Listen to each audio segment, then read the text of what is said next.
Justin, can you change your name to Romuald in the Discord and Riley, Cadmiel? Those should be the names easy for me to remember, but I will break my brain.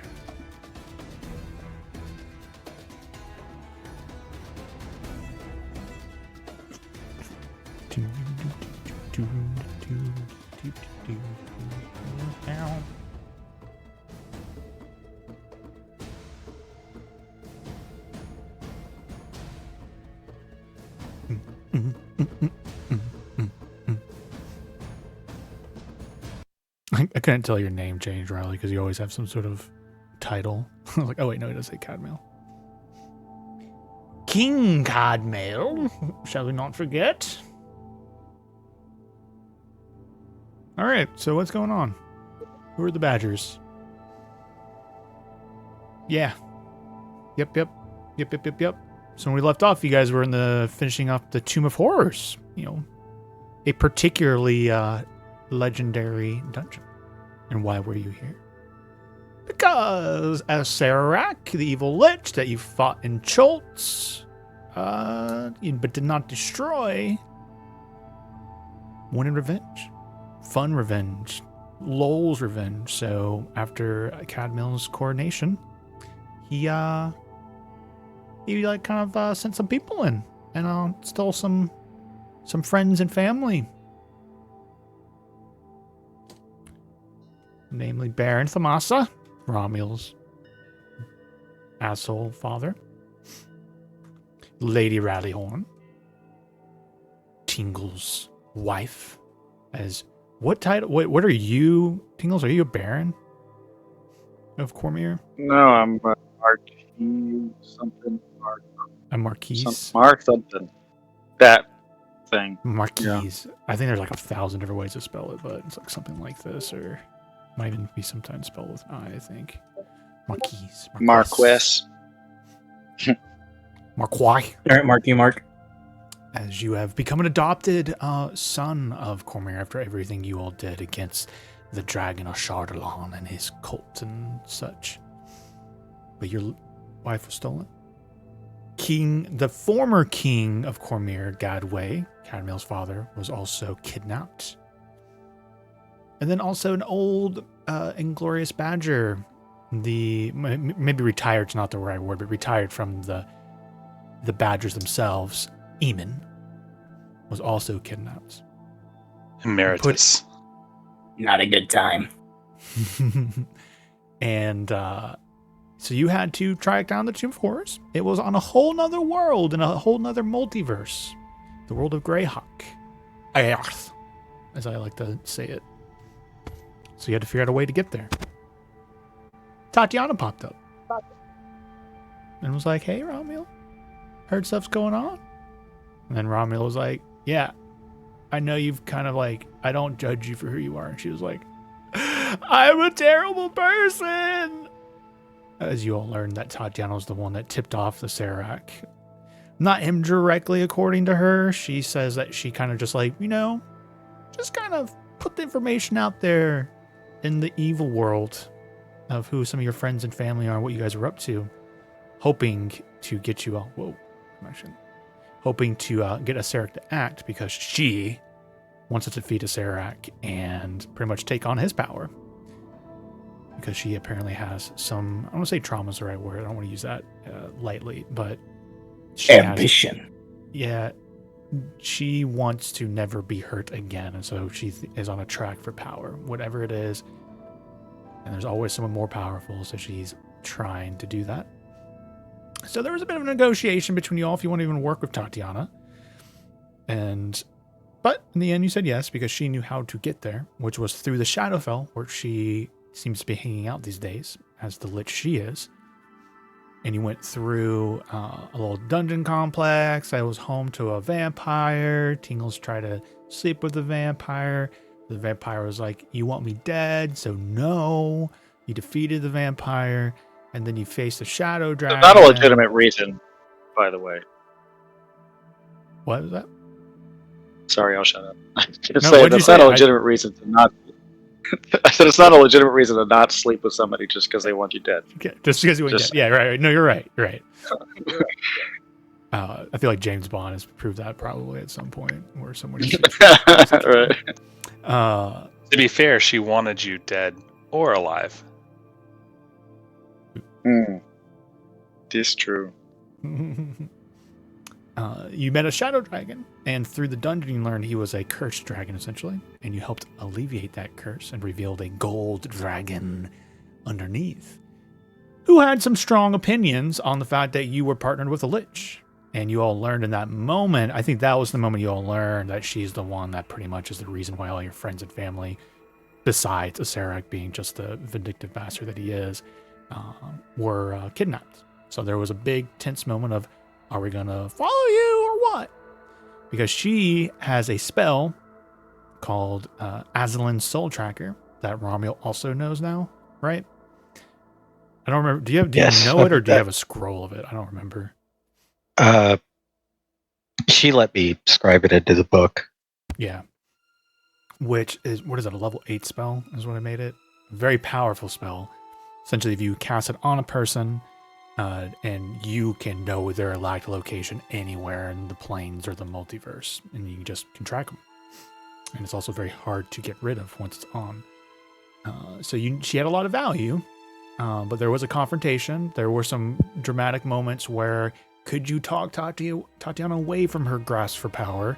And unfortunately, the rolls were not good enough. So she is still and she's seemingly being transparent about her ambitions and her goals, despite you all disagreeing with her pretty emphatically, I think is what I'm trying to say.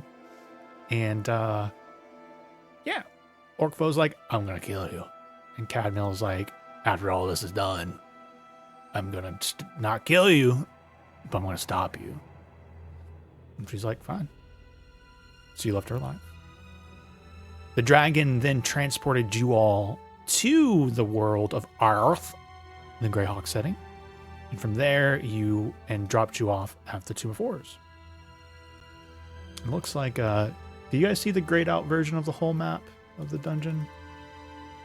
My player view Just the room we're in. Yeah, it looks like the dynamic stuff got reset. So let me just, let me take Romuald real quick for a little run. Nope. Something must have updated since we last did it. Dynamic lighting. Romuald. Maybe you don't have dynamic vision on. No, Orcvote should. Admiral should. Alright, let me, why is this not working? Maybe this? It's weird this room is lit up, but none of the other rooms are. Hold music. Hold music. Oh, dynamic lighting. I wonder if I turned it off for some reason. Oh, I think I turned it off because all of these little pillars in here, I think, cast shadows. So maybe that's probably why. So I guess I'll try and turning it back on, and so you guys can get like a room by room refresher on where you've been. So dynamic lighting on, explore mode on, update when token drops on. Whoa! Not supposed to do all that.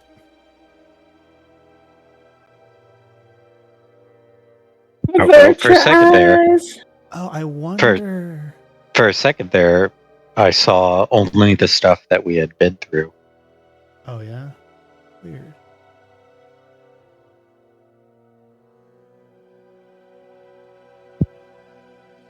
Did I recreate the map or something? Boom, boom, boom, boom. And it's got all our markings on it and stuff. Yeah. It's been such a long time. It's weird that it just like... Whoa! Whoa! Okay. Yeah, this is... Yeah. It's only showing all the places we've been. There we go. Perfect. Oh yeah, I think you turned off the lighting for this room because with the way the pillars are. Still, though, that was weird. Shifting back and forth, I was like revealing everything. Yeah, but I won't go through everything you all went through, but you found like you almost got pushed into like a fiery pit by what was not the Baron.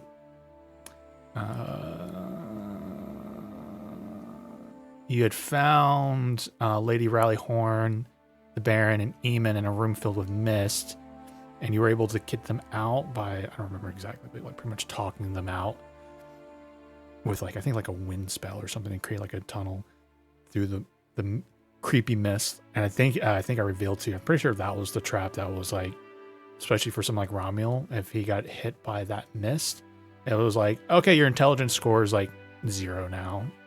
And it's just like, and you can't do anything ever again. Long story short, you all avoided a lot of the very perma, hurt you real bad traps. King Godway was in here, strapped down. I think there's X's on a lot of them because I'm pretty sure Serac was like, oh, I'm going to kill your friends and family before I leave. But then you defeated him, and I'm pretty sure you were able to stabilize everyone. I don't remember us leaving in a moment of tension for that. So none of these people should be dying or dead. As far as I know, correct me if I'm wrong, but I don't think anyone was in a state of dying. Yep, he made it all the way to this room, ended up facing a Serac, defeating him, and during the course of that, Tatiana did cast the soul tracking spell on him, and then this is destroyed, and his soul has gone to somewhere. We don't know where yet, narratively.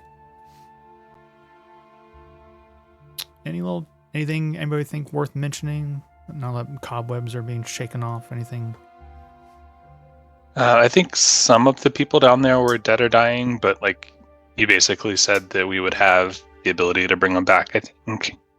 Oh yeah, so some of them might have died? Yeah, I think what happened was that a Serax, I don't know, body double, whatever we were fighting in this room, threw a fireball such that it hit Thamasa, Rallyhorn, Eamon, and Emmett.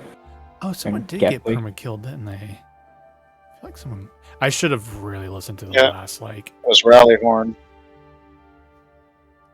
You remember, like, RPing out, Rallyhorn dying. Yeah, they're like... Yeah, no, maybe... I think there was an opportunity to... It's one of those, like, I feel like someone might have... Well, I think some of them died, quote-unquote, but, like, you still have the ability to bring them back, right? I think you have, like, Revivify. Right. Yeah, they're dead, but not perma. Yeah, I don't think any of them are, like, perma dead, but I think some died, quote-unquote, but you have the ability to still bring them back. Do we remember if the former King Gadway, former Regent Gadway, and the Baron died? I think whatever happened was like focused on this corner. Mm-hmm. So that's why Orvex got taken down quite bad, because he got hit by... I'm gonna call it fireball. I don't think it may not have been fireball. Yeah. So like Orvex passed the save, but Baron, Thamasa, Rallyhorn, and Gadway, I think, had they passed, they weren't very healthy. So. Yeah, and with fireball, like they're squishy little tiny level 0 NPCs, right? Not adventurers. So their HP total was like, oh wait, yeah, they're just dead. Yeah. So we don't think King Gadway got in that. Do we know if he's just down or dead? I forget. Legitimately don't remember. Yeah. Let me... Fireball's a pretty big explosion. I was going to say, I could pull up the recording. Right. Find out. Back in the street. Yeah, I don't think Gadway would have been hit by fireball, because if I remember correctly, fireball is, what, a 20-foot radius? If it's 30, then he absolutely could have gotten perplexed. Yeah, it's 20. Yeah, so maybe Gadway did not get in that. He's down. Yeah, he might have gotten hit by a different spell, though. Because it took us a few rounds to take him out. My apologies. I have shoved so much information for what's to come. I definitely forgot to just spend 20 minutes to listen to the last bit of the last stream. Let me just do that real quick. Because I think it really depends, like, if Gadway's down and how many, Revivifies you have at the moment, Tingles. There might be some repercussions. We also have the one that lets you wait a few days. You do you? Yeah. Yeah. Yeah, so you guys have a lot of ways to bring them back.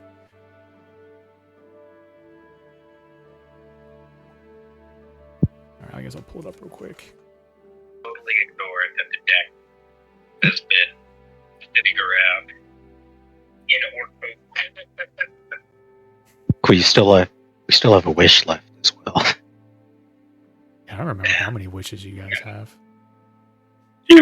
I believe. I think one. Yeah.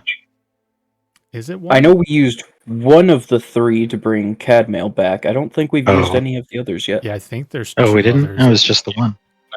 And Yeah, we this is were somewhere discussing to- using it to get here, but then we decided, nah, Tatiana is the safer bet. And I have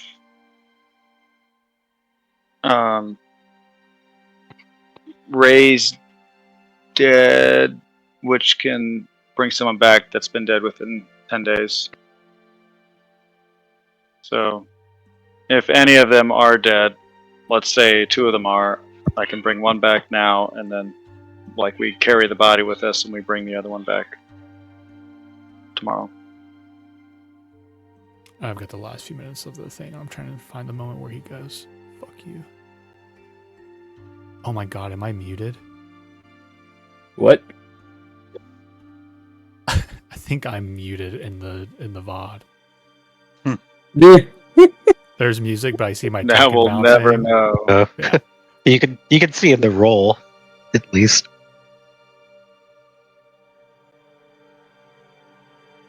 Yeah, you guys aren't muted because my mute in the stream stuff is separate. I think I'm muted, but you guys aren't. Oh yeah, I can see your token lighting up. But Yeah. nothing. But I don't know if my roles would have been showing up in the chat. That's so funny, man.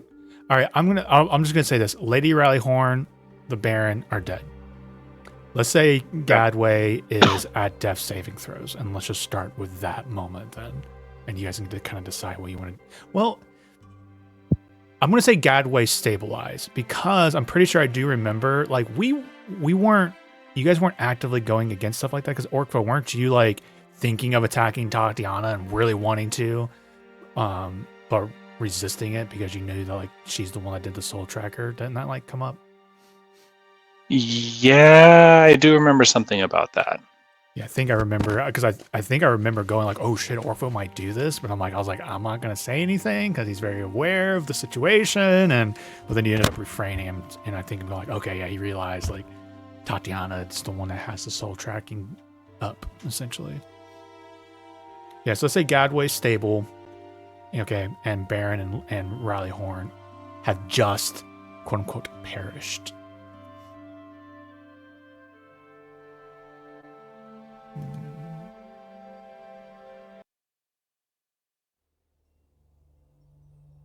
Any other comments or considerations or anything like that before we really shake off the cobwebs? Remember how we're getting our character brains?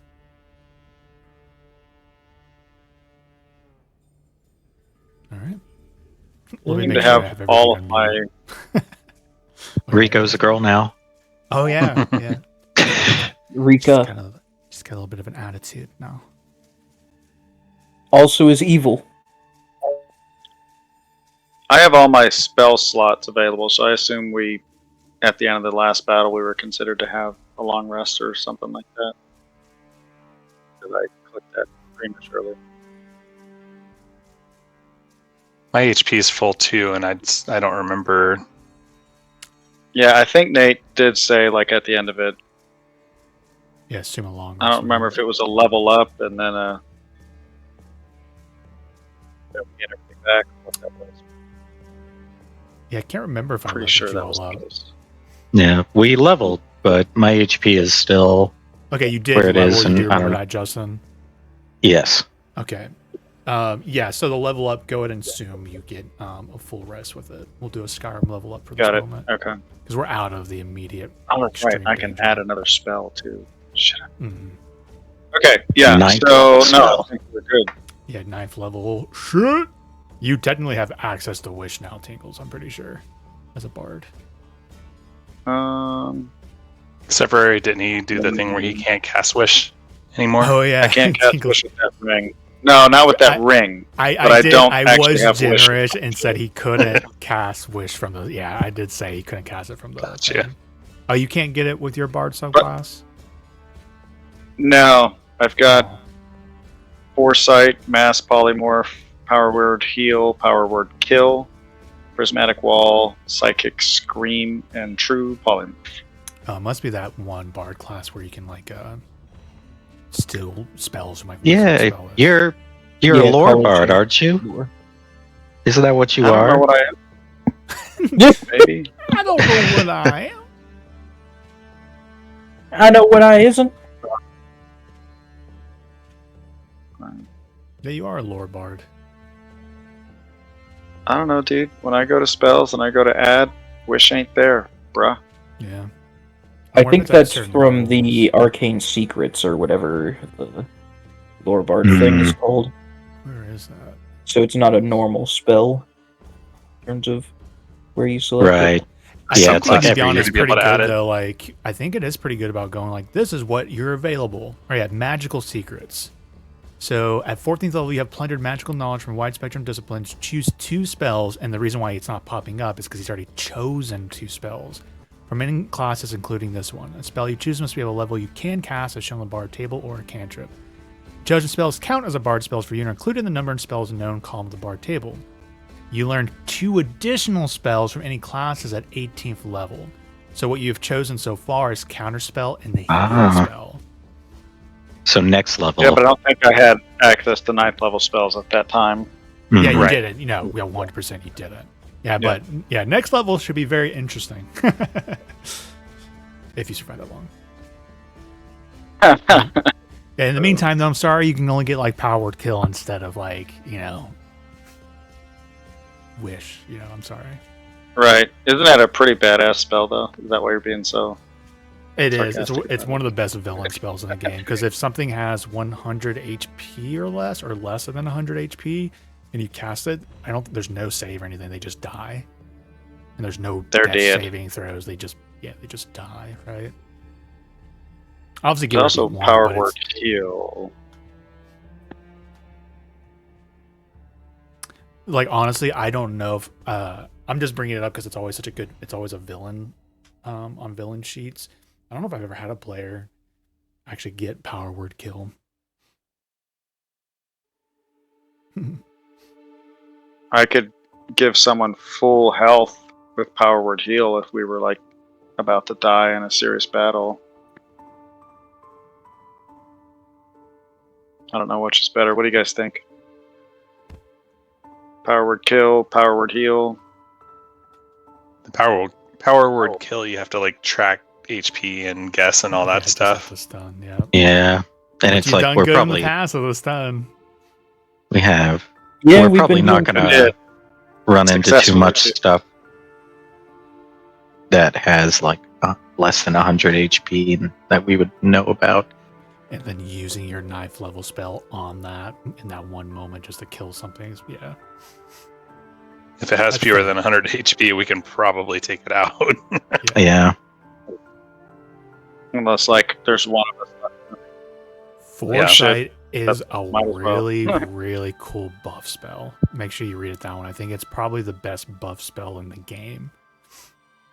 Essentially, like advantage on everything. Yeah. The duration that target can't be surprised and has advantage.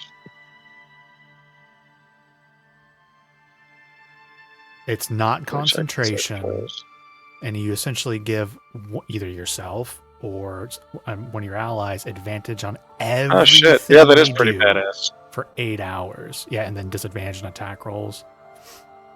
Damn. So like, yeah, I feel like that would be good, especially to give to like orc foe in a battle. Yeah, your melee guys with that up front would be devastating. So that's a really good support. Yeah. One. Powered Hill is really cool, but you do have heal as a spell, which is a pretty good pickup for emergencies. Yeah. What do you guys think? Foresight? I'm gonna call it foreskin. That one seems more fun. If you're Quaylen, That I would works. say get true polymorph.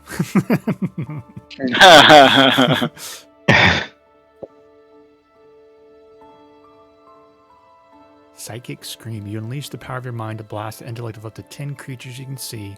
Creatures that have an intelligence score of 2 or lower are unaffected. Each target must make an intelligence saving throw.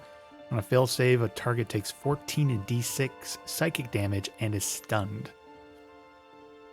And then after that, That's pretty good. A stunned target can make an intelligence saving throw at the end of its turn. That's pretty I don't know, foresight. It would be. You could do it like you're hitting a high note.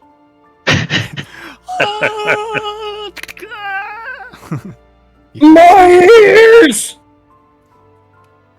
Just hypothetically, you could do 14 d6 up to 10 creatures, right? And then stunned is really good. That's if you want to do damage. I think Foresight is probably the coolest fucking spell in the game, personally, but I like buff spells.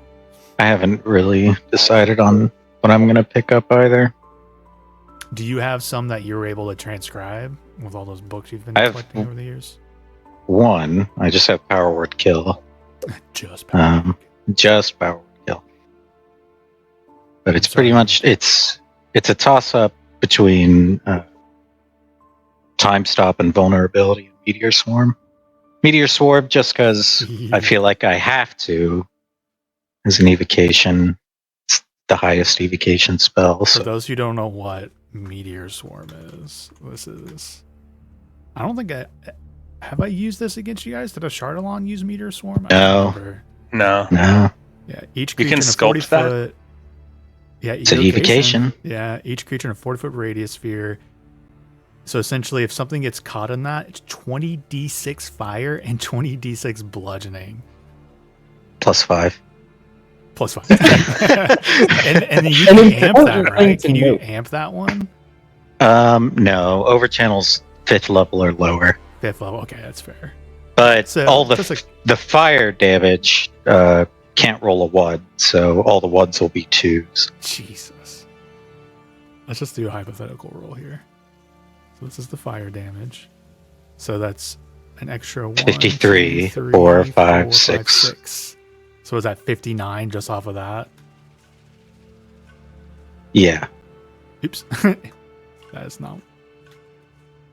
That was a good roll, though. 2 6s. Yeah. And then 78. So 59, 78.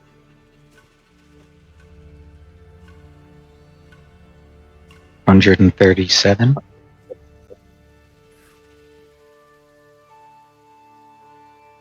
That's area of effect. Yeah. It's an AoE effect.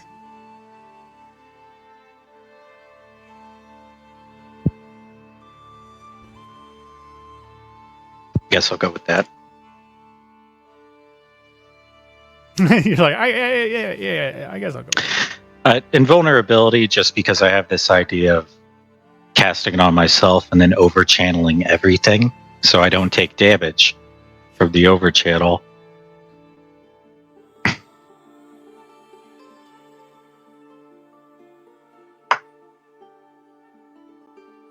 Everybody gets such fun things to pick, and mine's like, you get an extra critical dice. Which has been your bane, right? You've barely crit with Orkvo. It's sad. Well, now that I'm here, cool, my next 3 levels are going to be in at least 2 in Fighter. Which path are you on now?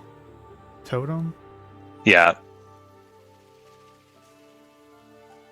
Yeah, I know some of the capstones for the barbarians are not all of them are as like good. Yeah, the level 20 is, what is it? It's the same for all of them. Primal Champion, Strength and Constitution increased by 4. Max for those is 24. Unlimited so that's like rages. I've already got unlimited rages. Pretty much, right? Like never ending. What are you doing, Riley? Trying to remember how to do the rerolls. Logarithm man. Yes.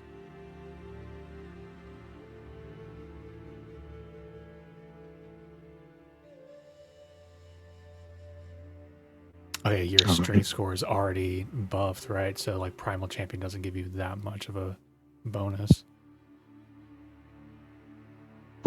So I picked up Meteor Swarm, and I went ahead and got Dream of the Blue Veil, just so we don't need to think about how to get back.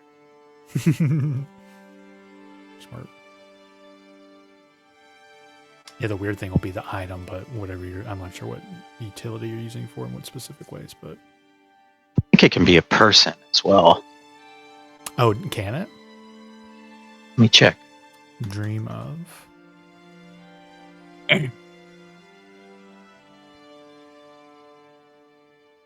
Oh, magic item, yeah. Oh, and it has to be a magic item. I don't think I realized. I thought it was just a item. That kind of makes sense. That originated on the world. So, well, we have a lot of those. I guess the trouble is where it puts us, because it puts us next to where that item was created.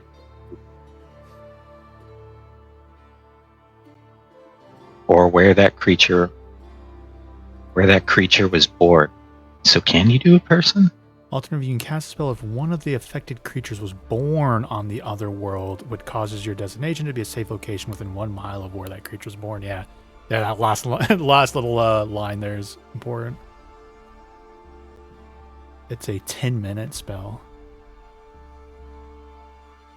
Oh, it does say in the material magic item or willing creature from the destination world in the material component.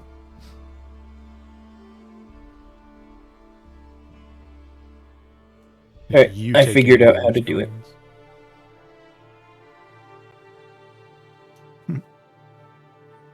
Roll Oh, 5d2. 5d2, explode on 2. Yeah, and then re-rolling ones is higher up, like 5d2 RR1 for re-roll.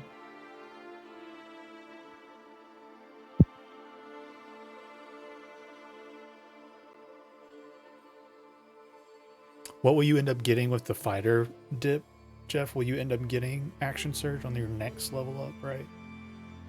No, so I think you have to get 2 levels in fighter for action surge. Is that right? That's what I was saying. Like not this level up, but the next level up, you'll get it.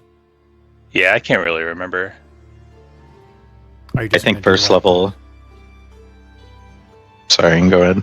Okay. Are you doing it now, Jeff, or the No, next no, level up? no, next time. Gotcha. Yep. I'm curious now myself.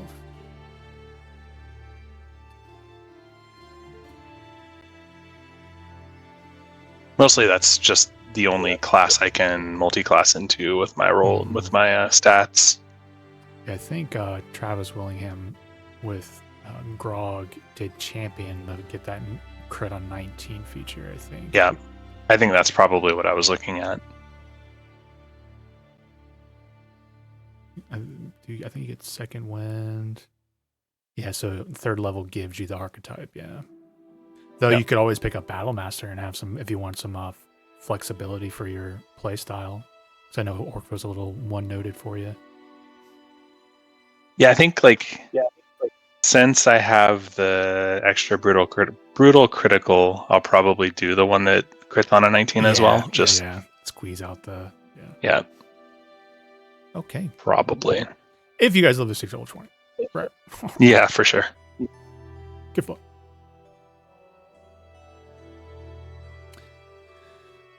Okay. Anybody else still need time to kind of like look at some spells and whatnot? I think I'm just going to pick Foreskin because I like the idea of just like. I was going to say that's a Quayland spell. I'm sorry. Quayland's acidic PP evolves into Foreskin. Quayland's acidic. Evolves into Foreskin. I learned this from the Master Quayland. I like the idea of not having to try and time a 9th level spell properly. Like, oh, when do I use it? Do I use it now? Do I use it later? It's like I can just do this,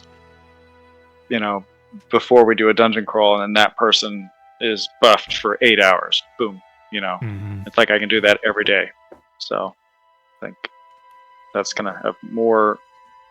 It's going to be more effectively used than anything else. your marshals right now are just like salivating. Ooh, thank you. Yeah, man. You can always give it to yourself. You'll have advantage on all your saves and stuff. No, it's either going to go to Cadmill or Urfo.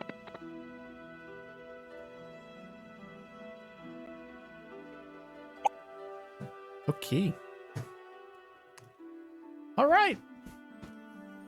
Shall we bring it into the Tomb of Horrors with the fight with Tatiana with Sararak having just ended? I think Tingles, you were going over the rally horn and like, my babe! Yeah. Babe!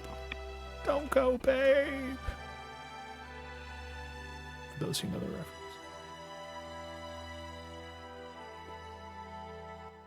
Oh man, I'm excited to, no, that's not his voice. That's the voice I was doing last night. Well, I'm trying to find Orvex's voice. He stands up after that. Oh my. Oh. How's everyone doing? Fantastic. Yes. Mm-hmm. Eamon, my friend, how are you doing? I'm gonna be honest, I've been doing better before. Mm-hmm.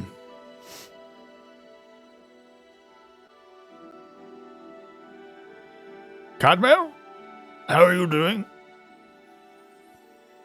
I believe I'm doing mostly fine, but I'm more worried about everyone else here. Hmm. What do we see, Tingles? Anything, any strong emotions, or just like, we'll get through this pretty easily? Oh, I would say I've already run over to Lady Rallyhorn, and I think that's where when I left off, I put my character over there on purpose to. Yeah. So we watch you do like a. Yeah, I'm continue. just casting a spell. So I'm Lady Rallyhorn. Don't worry, it's okay. I'll bring you back, my dear. And then I just start casting Raise Dead. I like to imagine you're playing her favorite song. Is that okay? Yeah. Mm-hmm. Part of your casting. Oh shit! I didn't think. Totally forgot I sing. Yeah, don't forget you're a bard. I mean, if you want to take a moment and shake the cobwebs off and come up with a song for this, you can. No pressure. You didn't. Just do you.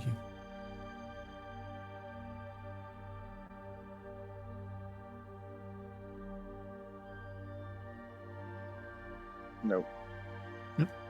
Yeah, the only weird thing, you will need to check your inventory for how many diamonds you have for Revivify, right? So make sure you allocate how many you have. And because you just used one.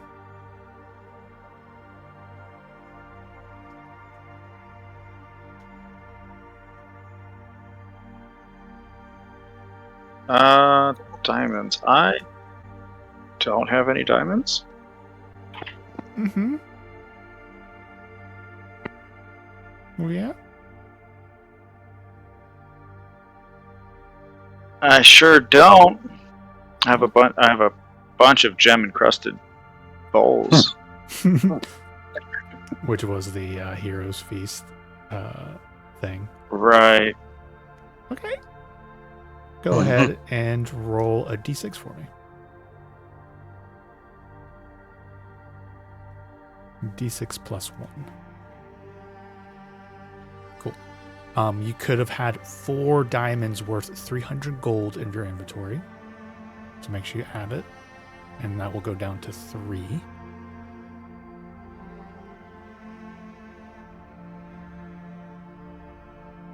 Four diamonds. Well, technically 3 now. So. Yeah. And then go ahead and roll another d6 for me. What was that, 4? I know this is just nickel and diming because you guys are so fucking wealthy. So that will be 1,200 gold. Another D6. Yeah, another D6 plus 1.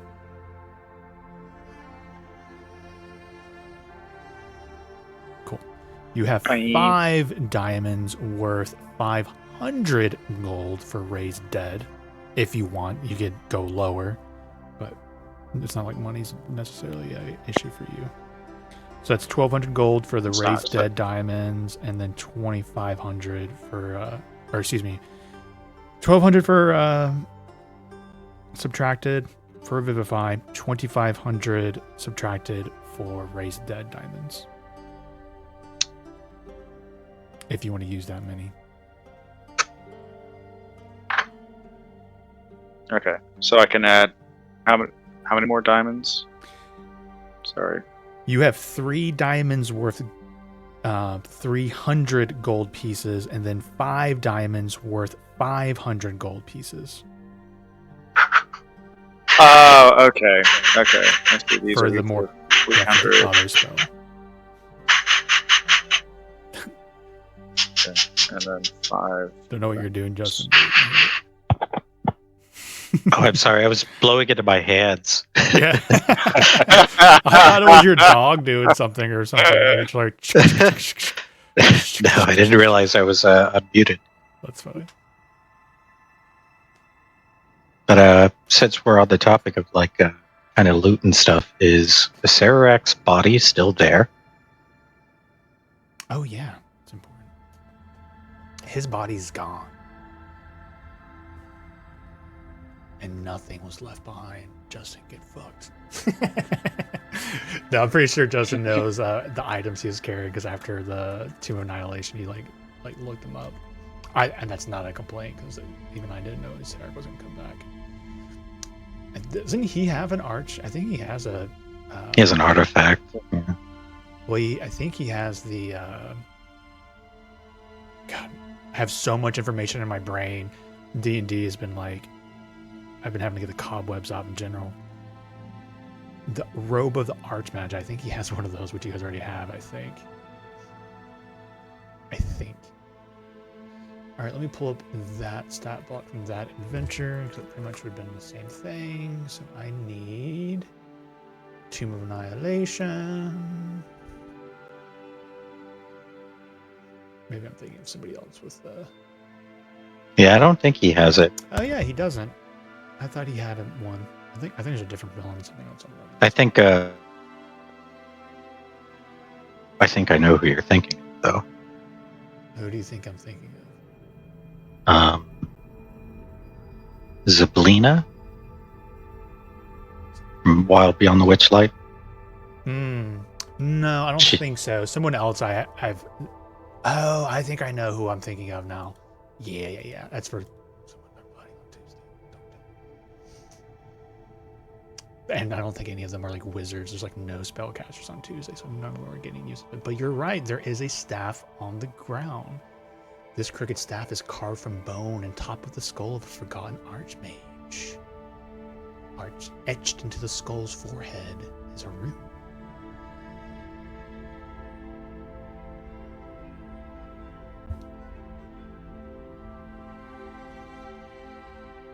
Tatiana, did the spell work? I believe it has.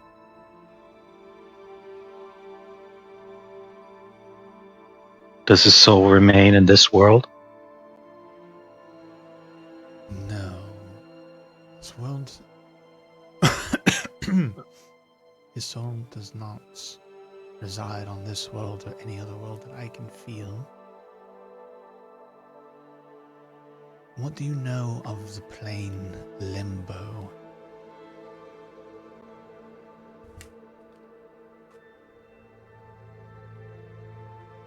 Can I roll Can I roll? Sure, roll a con check.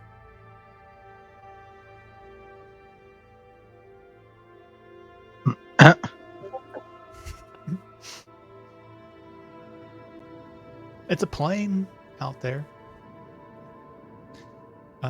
With the 12, you know it's one of the outer planes.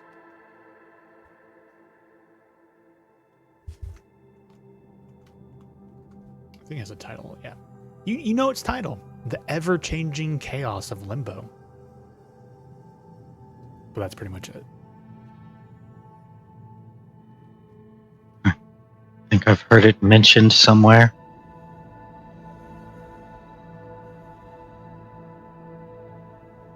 I myself am not an expert on the planes, though I know the Shadowfell pretty well at this point.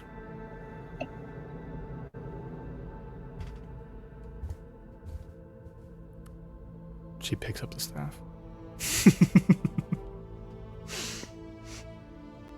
I'm eyeing her real hard.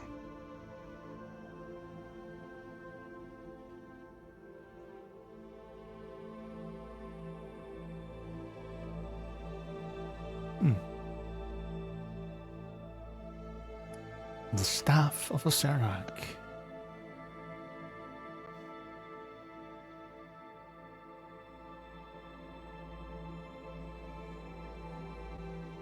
I give you a lady boner, does it? Seems to be filled with power. So yes, it does give me a lady boner.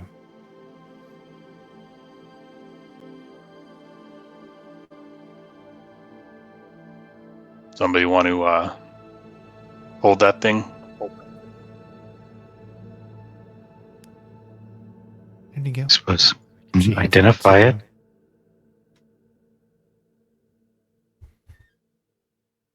Are you just going to go ahead and cast Identify on it? I will. I do want to know. I assume my father's dead, right? Yes, Romeo, the Baron is no longer with us. This is Orvek speaking, trying to find his voice again. It's been a long time.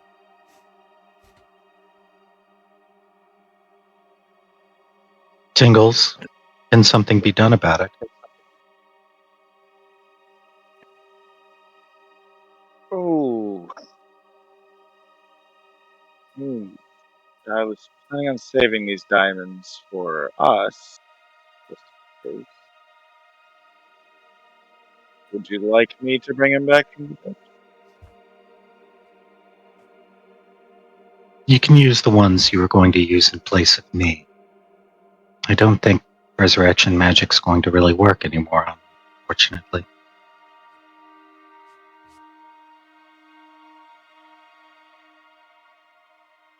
Alright. I can bring him back.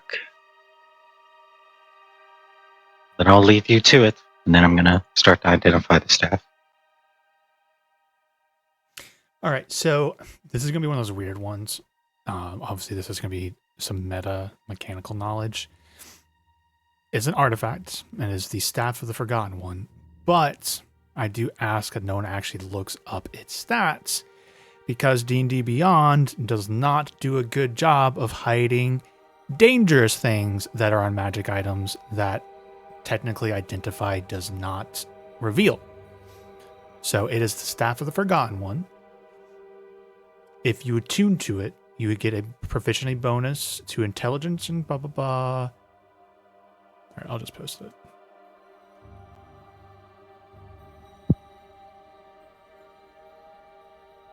We'll have to make a custom one for it. It's one thing that I do have a gripe with D&D Beyond.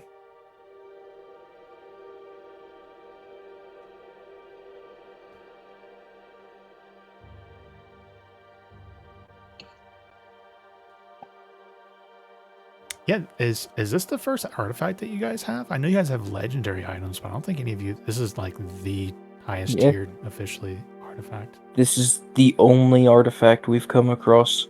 Yep.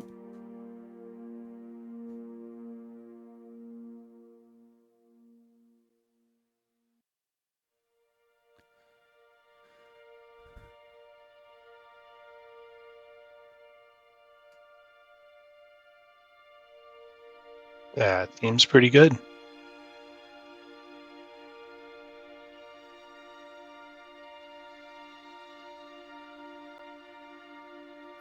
Romeo, as Tatiana hands it to you for identify and everything, so as you're holding it and casting identify on it,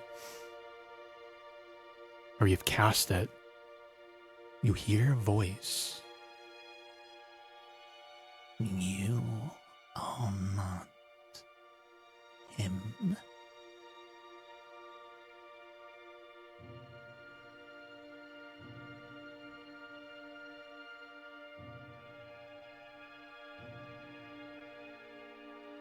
Excuse me? You are not a Sararak.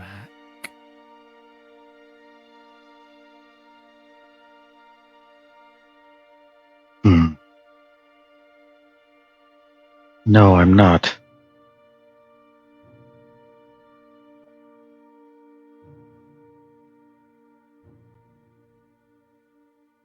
What is your name?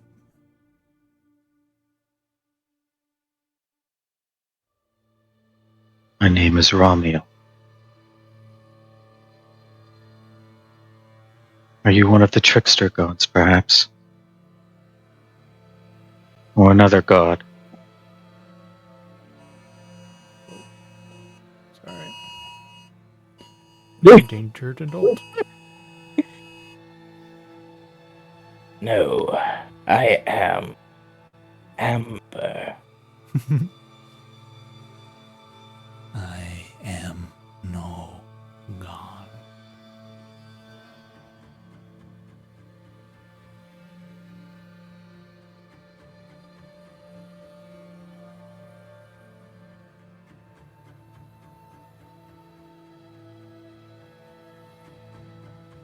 This is good.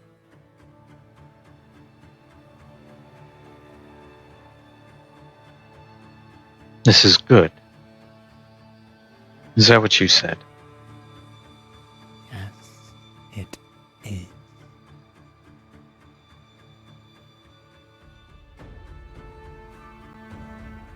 You despise a Sararak. Did he trap you in this stab? Yes.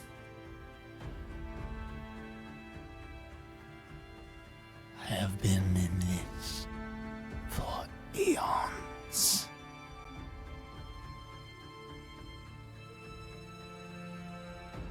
I have not spoken to anyone in hundreds, thousands of years.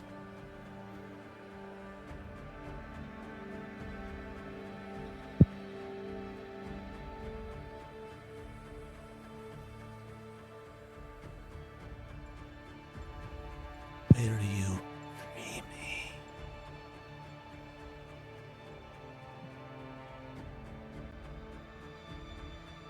Will I what?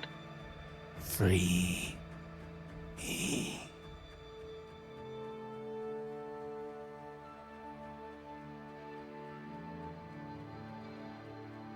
Perhaps we can make an accord.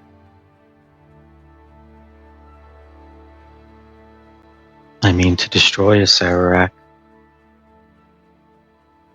Entirely. Destroy. You will bring me back to Aselrak.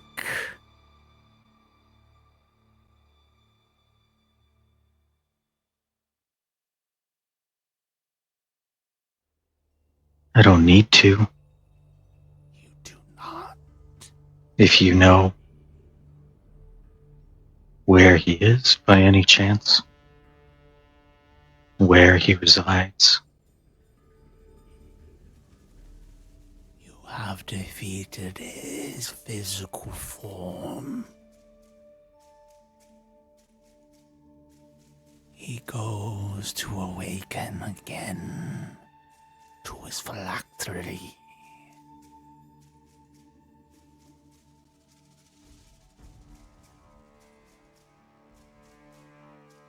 This place though I do not know its name.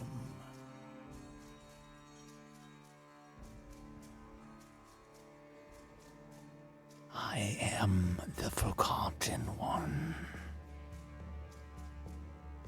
Flee me. Destroy the staff.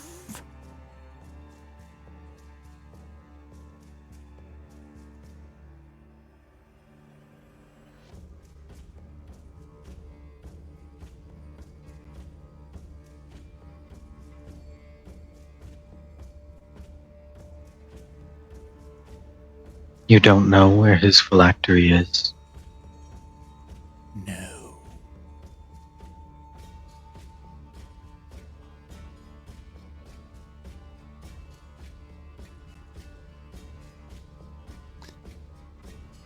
Are you okay, Romeo? You seem to be...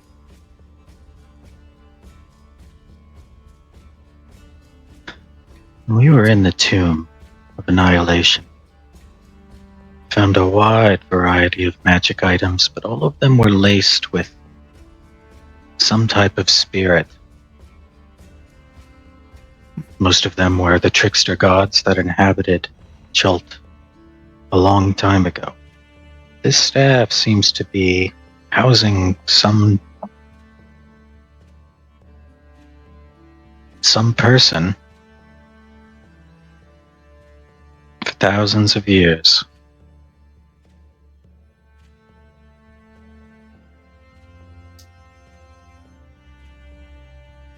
Perhaps it's a conduit of some sort. Sarek obviously is a master of soul magic. I wonder if it's powering the staff. What was that book for? If Esarek wants to keep him around, probably can't be good.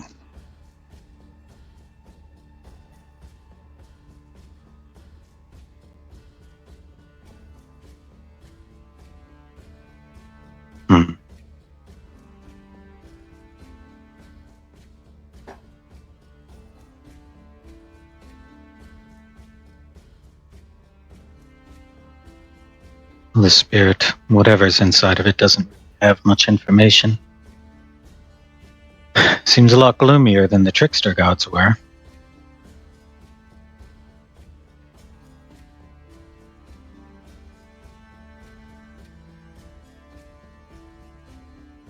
He just wants me to destroy the staff and free him. Are you a mage? I feel Mistral's touch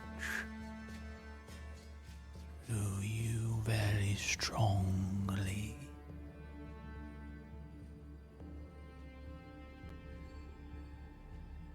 Mistral?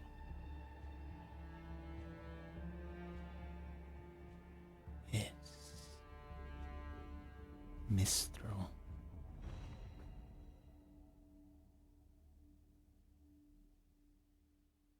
Are you from Tyrell? Toriel.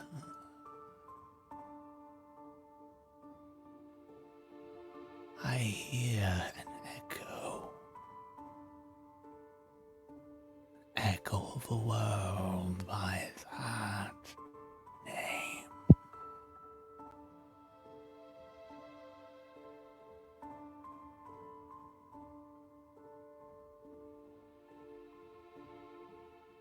No one's. I've only ever seen Mistral in books.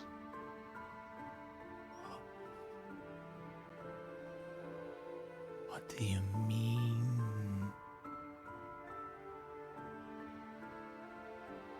Magic flows through you.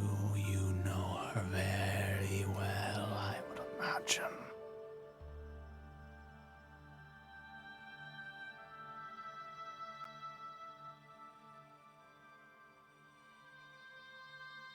Yes.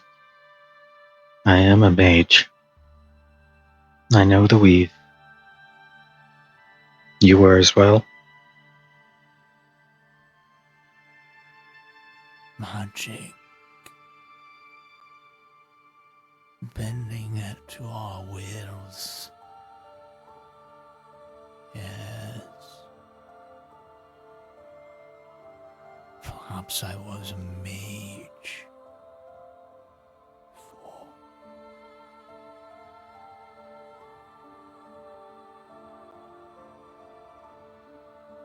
That's what it means to wield, to bend, to take.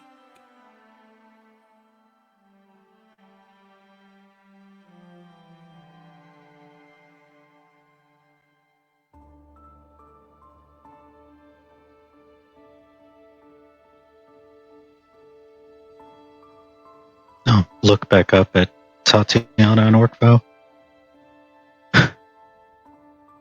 I don't really think whatever's trapped in here has any useful information for us. Well, that's unfortunate. I am a master of the weave. Free me and I may teach you what I know.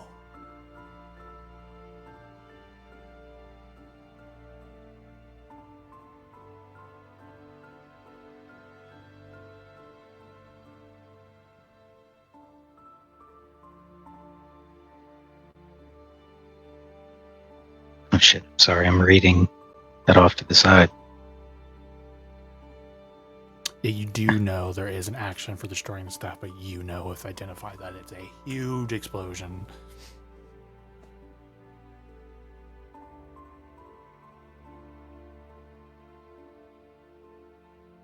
Hmm.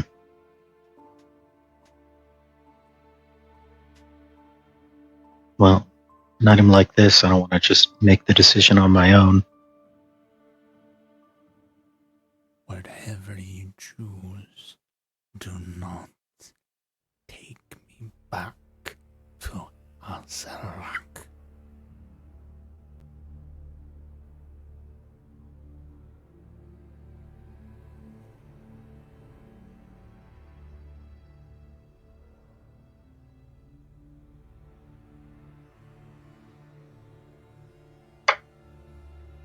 Oh, any crusty gems I can tug at to make the whole thing collapse? The whole thing collapsed. What are we talking about?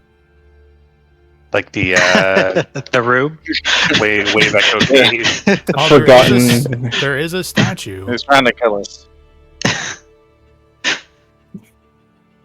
And Justin just teleports away.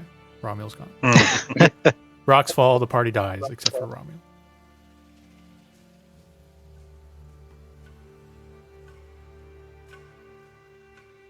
Orkvo, roll investigation check. Or perception. Ooh, perception. That one's good. Hey, not bad. 23. There's definitely some sort of door behind the throne. Hey, I had no idea. Shocked Pikachu face. You could have rolled it now. I would have told you at that point. Hey, there's a door here. I wonder if there's treasure.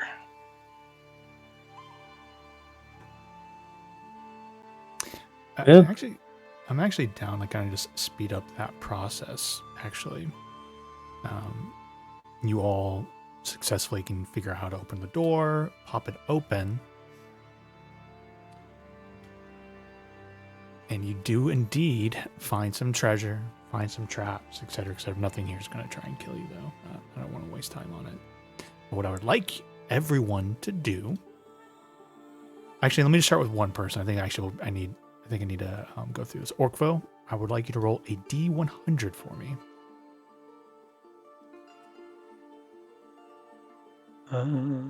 Being Kachu. 20.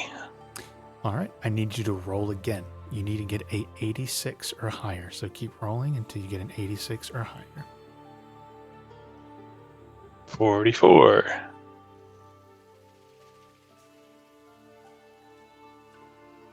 2.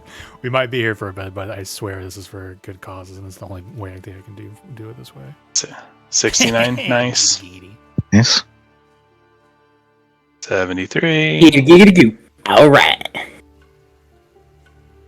18.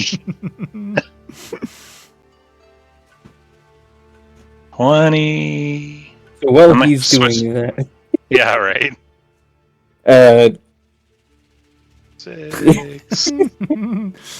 a couple weeks ago, Justin and I went to the Ren Fair over in Gainesville, and I picked up a cloak. And it is a little cold in here right now, so I have donned my cloak. Yas.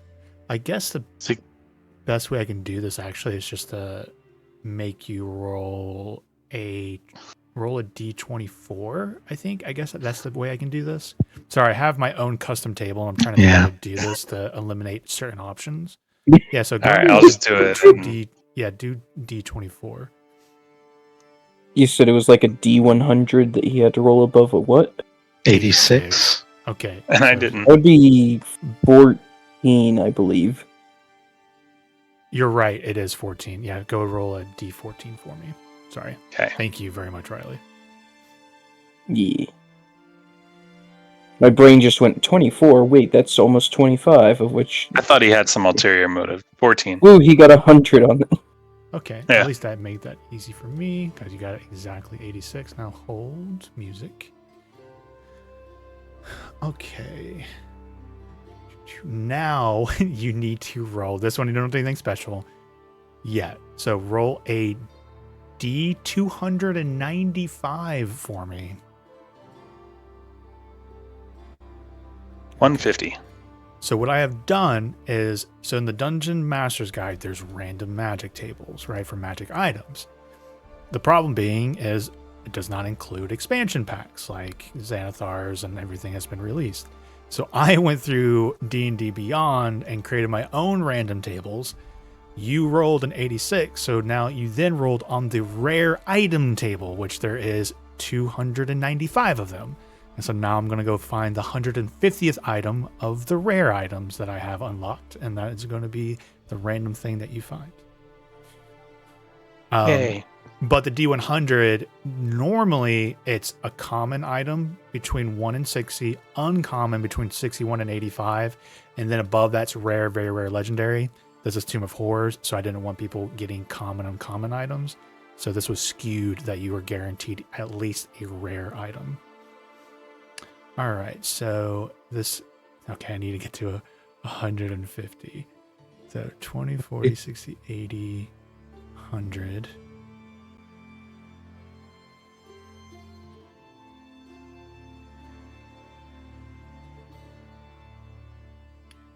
$120, 140. Now we need to get to this page, and then we'll be the 10th one. 2, 3, 4, 5, 6, 7, 8, 9, 10. Okay.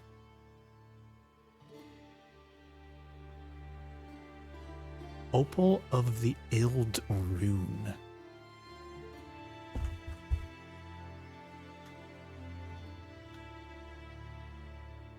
I don't see it in Beyond. You might not have it unlocked. This almost feels like this would be something different. Like this could be from like Big B's or something.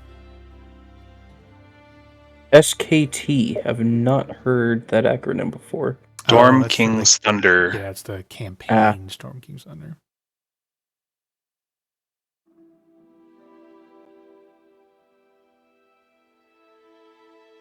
All right, so that's what you find. Riley, roll a D24 for me. You mean D14? D14. Roll a D14 for me. 5. You're still going to get a rare one, so I need you to roll a 2D295 for me. 2D295. A D295. A single. A single D295. I probably said 2 because I'm so used to saying something before it. 243.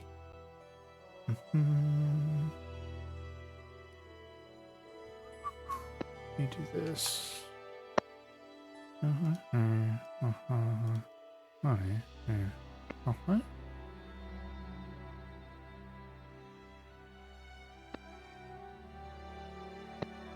you'll be on this page and Wand of Paralysis. Ooh. Obviously, you guys need to identify them and stuff, but you know, it's actually a pretty good paralysis is actually a very strong condition to inflict. Yeah, I just wish that we got some stuff that didn't require attunement, because I think at this point... Yeah, that's why I'm also rolling random. You guys got the cherry pick and we got so much good stuff from the Horde. I want to do some random stuff for this loot. Yeah. All right, Tinkles, roll a D14 for me. Higher the number, the better. D14. I have to type something in, right? Yep. It's like exclamation point, roll space D14. D14, one word, no space. 5. I got a 5. All right. Roll now a D295.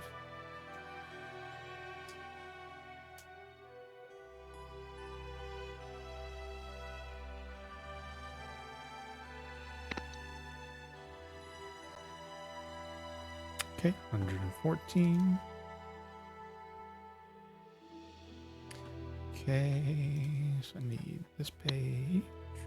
2.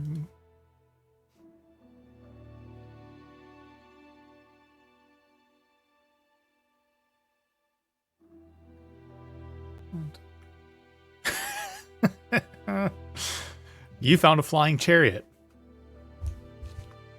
Oh shit. Which I don't know why that just sounds very appropriate for Tingles. It really Around does. Cormir in style.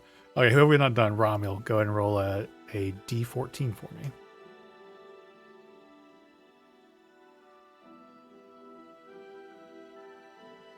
Adding flying Man, chariot no one to got my backpack. above a rare, but it is what it is. 295 rolled for me.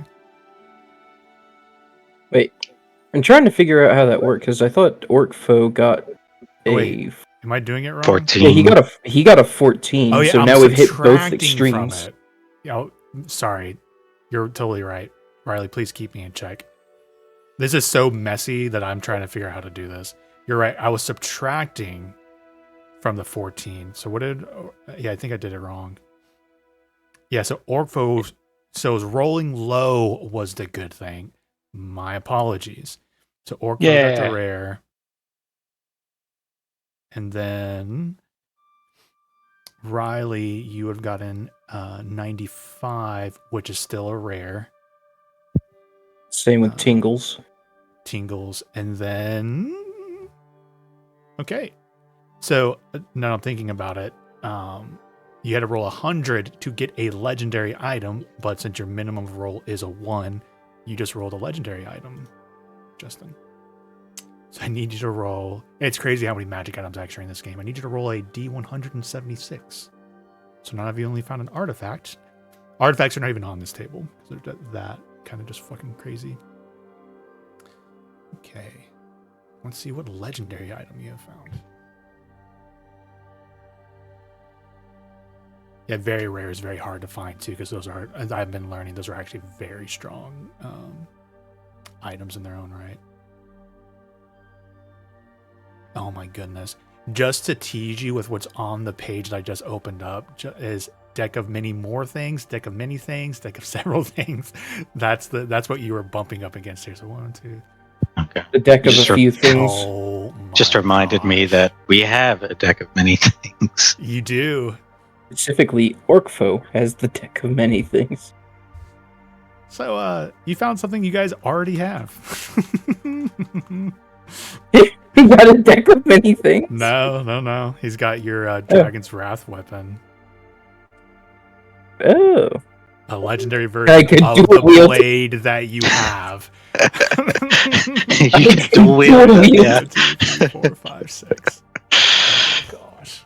The Dragon's Wrath is, versatile. It's a long sword, so in theory, if I get an ASI and get the dual wielder feat, I think it is, I could straight up just dual wield Dragon's Wrath. That is so fucking crazy. Yeah, it's a legendary version of that too. An item I hand picked out, well, hand developed, right, with your story for that. That's so funny. So now we have 2 legendary Dragon's Wrath. Weapons.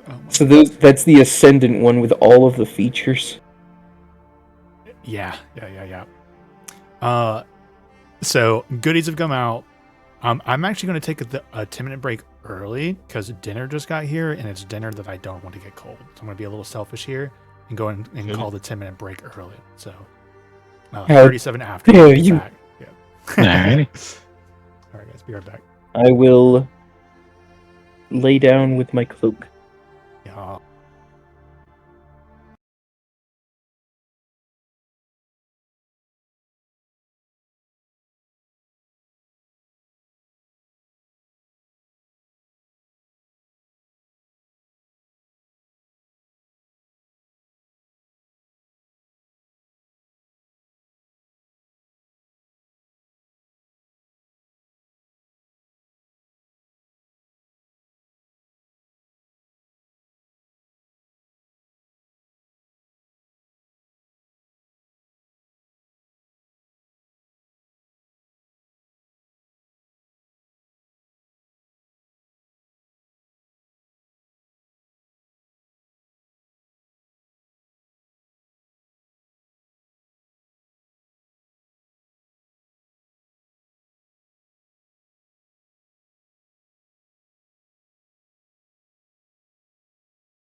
Raise hail. Braisdale.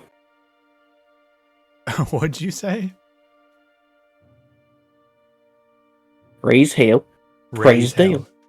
Raise hell. Raise hail. Praise Dale. Dale.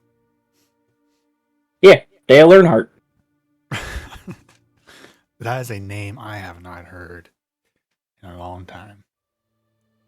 Dale Earnhardt. Praise hail. Praise Dale. Oh, thank you.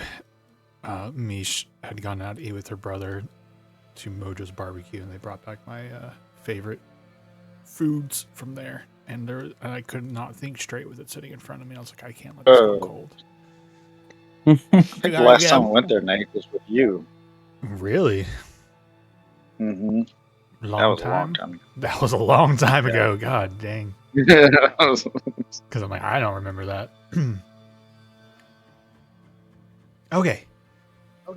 All right, we're back into it. I just realized, though, because 18th level gives you the martial archetype feature for fighter, 19th is when I get the ASI that would let me dual wield.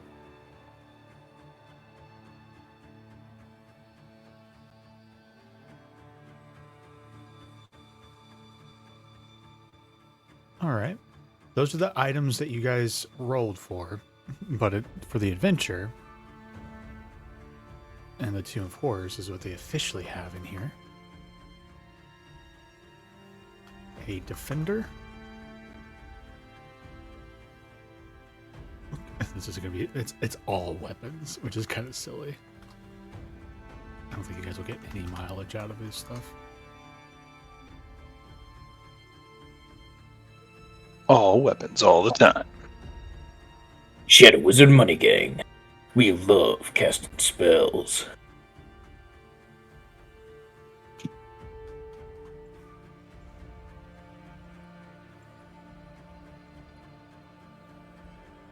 Oops.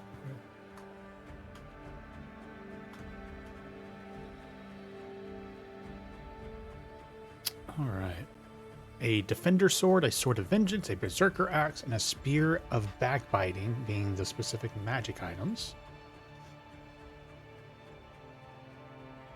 I love it. It says, in addition, the horde contains several magic items of your choosing, except that none can be of legendary rarity. Get fucked, adventure. I do what I want. Yeah.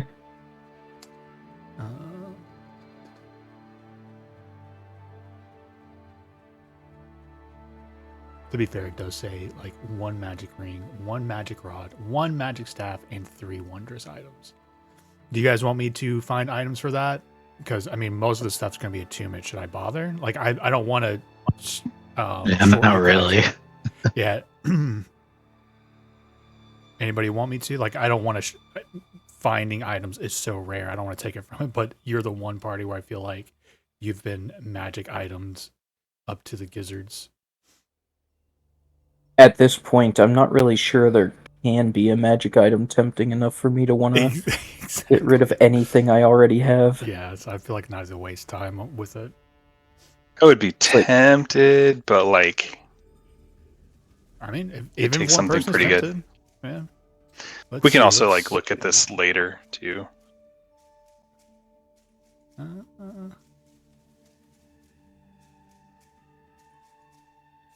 The one and only thing that I might be willing to do is at 19th when I can take dual wielder, because being able to swap out the Talisman of Pure Good for the ability to have 2 Dragon's Wrath longswords. I'll be honest with you. I don't think I would allow you to dual wield them. I don't know. That's Actually, just, now that I think about it, that's yeah, because you too can't broken. attune to 2 copies of the same item. Yeah, I think, yeah. I mean, to be fair, I don't know if that's necessarily true. There's just certain things are like I think like Ring of Protection is one of those ones where it specifically says that. It's used as an example of that rule, but the rule right. is you cannot attune to 2 copies of the same item. So I could not dual wield them and get the benefits of both.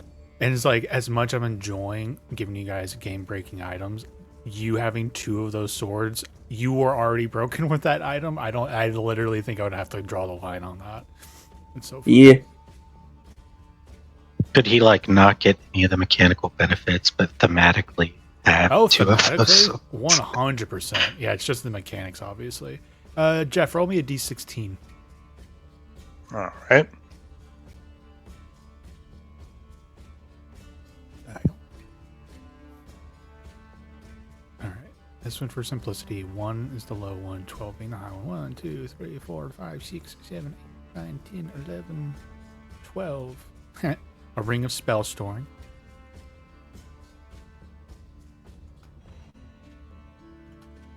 Which I'm pretty sure Romuald had at one point, right?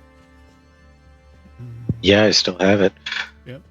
I think I tried to give it back to Tatiana, but she said no. I wanted to roll for that, Jeff, because you were like, well, maybe, but you won't use a magic rod because that's usually spellcasting. You won't use a magic staff because that's spellcasting.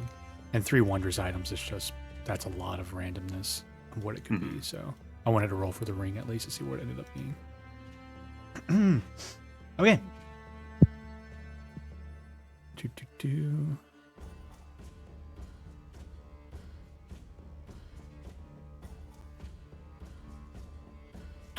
All right. The Tomb of Horrors, for all extensive purposes, is done. Yippee!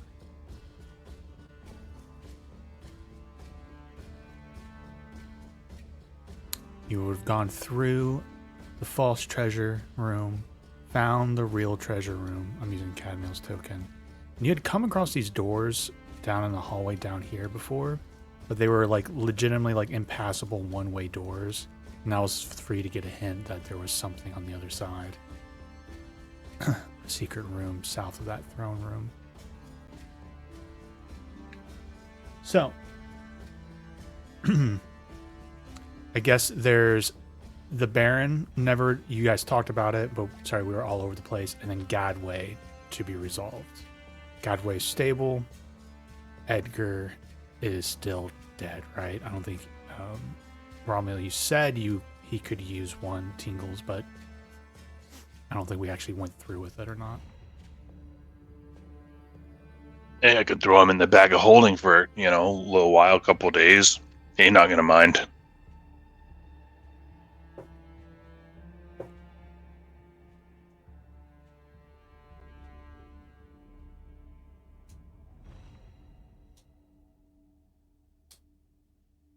Sorry, is that's your dad? Sorry, bro.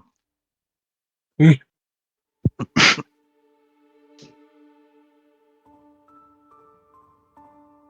alright. I feel like I should be more upset than I am seeing him there like that.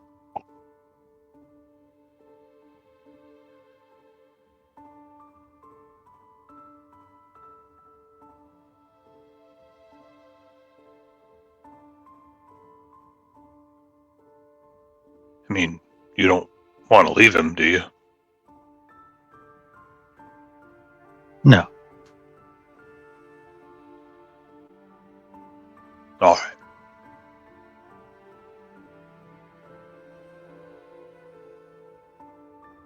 I do want him to live. At least to see what I can do and accomplish.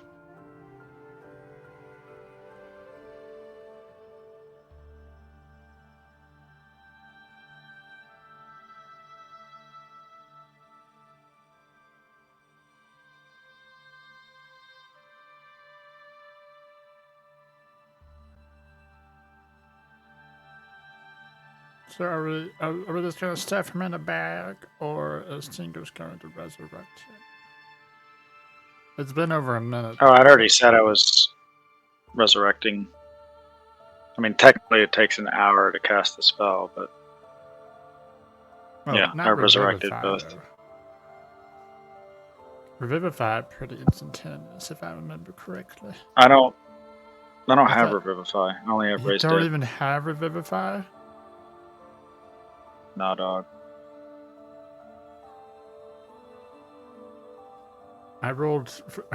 We rolled for diamonds that didn't even matter then. I thought you had Revivify. and Rez dead. You know, I heard you say, like, oh, and these diamonds are for Revivify, and I was like, that's a weird thing to do, but okay. Thanks for appreciate it so much. Sure, here's some more money, Nate. Yeah, I'm just gonna take all your gold pieces from it just to say, fuck you! You give Gary his diamond tax. And he's got a collar now that looks so good. Oh yeah, the casting time is an hour for Ray's Dead. So you guys will be here for a while as Tingles sings for an hour to Lady Raleigh. I'm just kidding. Her favorite song on repeat for an hour and then bring her back from the dead. Oh, I love bird, bird, bird. But bird's a word. And You're everyone's running down that road. You're running up that hill. So if you guys, so I guess that's a question. So Tingles will spend an hour for sure resurrecting Lady Rallyhorn or raised deading her. Do you want to spend an hour doing that with the Baron? I guess that those 2 hours you guys could have been investigating treasure and such. So I guess to me that doesn't really matter. It's just what you guys want to do narratively.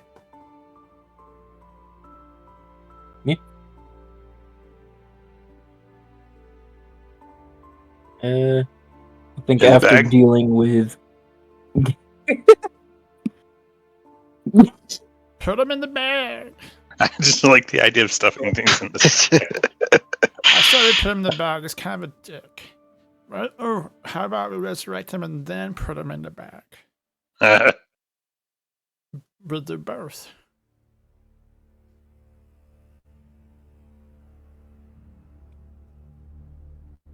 All right. We're trying to come to a definitive decision here. Tingles, are you going to resurrect him? Is that, I guess, yes. You're just going to do it. I had decided that I would, but if you all would like to change your mind, I think you should just do it because no one's taking a firm stance. That or Orkfo's just going to take the bottle. Orkfo, do you take the bottle and stuff it in the bag? Yeah, all of this discussion. Time's up. Gotta go. Yeah, put him in the bag! You too, Gary. I would. Oh, no, fuck that, Orkfo! No! Do you actually stuff Gary in the bag? No. Fuck you, Orkfo. It's not a funny joke. There's bacon in here. Though.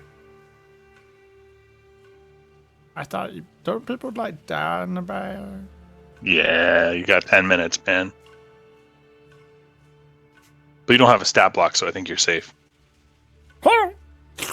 He goes in there. It's like, 5 minutes later, you pull him out. It's like, that was some good bacon.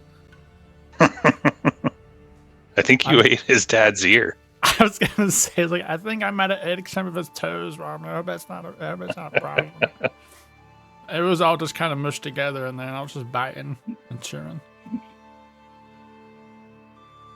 I liked it. Yep, this is his ear, Romeo. Here you go. Is he actually delivering my He's actually dead father's ear? Yes. I'm sorry, I thought it was bacon, really chewy bacon. It's all chewed up and pretty gross. Pretty graphic. hold on, you're gonna need a sec for me to just Fur balls up. There's a finger. That's his pinky toe there. airball. But yes, it does actually give it to you. And it sounds like the Baron's been stuffed in the sack, so. Does anybody know how we're getting the hell out of this place? I think I can take us away. I believe the dragon also said they can return us at least to the Shadowfell, and if we go there, they can return us to Toil. But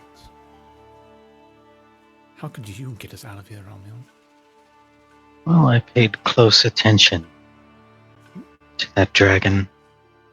I think I might be able to cast a spell that could give us similar effect. I think I could take us back to Tyrell anyways. I would prefer it if we do return my father to life before we get a move on. Okay. I don't like him, but He is still my father. Perhaps we could reduce his functionality just a tad.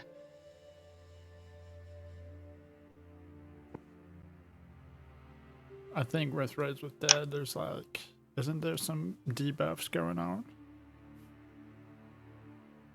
Don't they have like exhaustion and stuff?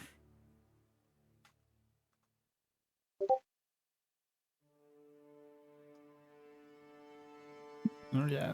He's got a -4 penalty to all attack rolls, saving throws, and ability checks. Also, it doesn't restore missing body parts. Oh, that's why Quick, someone hide his ear. Actually gone, because when he gets raised from the dead, his ear's gonna be gone, and we're all gonna know why. Because Gary thought it was bacon. Is that okay, Justin? Okay. It was burnt. Yeah, it was crispy. Very crispy. I like my bacon burnt. I kind of liked it. I think that's a bad sign. Yeah, I thought you might. Yeah. I mean, to be fair, I am like a little mid-eater, sure. But it was really good. Okay. So, Orkville, you pull him out, and Tingles actually does raise dead now.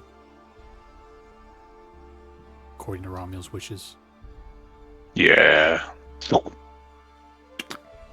Alright, Tingles, make sure you have taken 2 diamonds worth 500 golds out of your inventory as you cast Raise Dead a second time for an hour.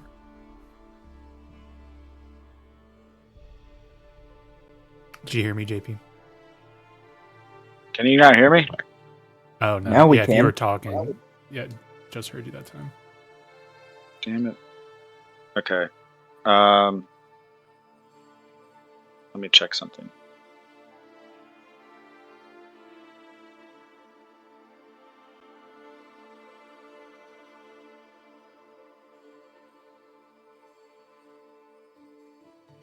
Can you guys hear me better now? Perhaps. Sounds the same. And I mean, I heard you in that last part when you said, like, can you guys hear me? But whatever you were saying before that, like, I don't think anything was being picked up if you were talking. Okay. Alright. I'm removing a diamond. The 500 gold ones. The 300 ones, they don't matter at all. I guess you can combine them and like spend 600 gold ones if you want. You just have you're literally Lord Tingles with so much money and gems. You're just kind of like, I don't know why I have these diamonds on me. That's what I tip. My God, anyone want a diamond?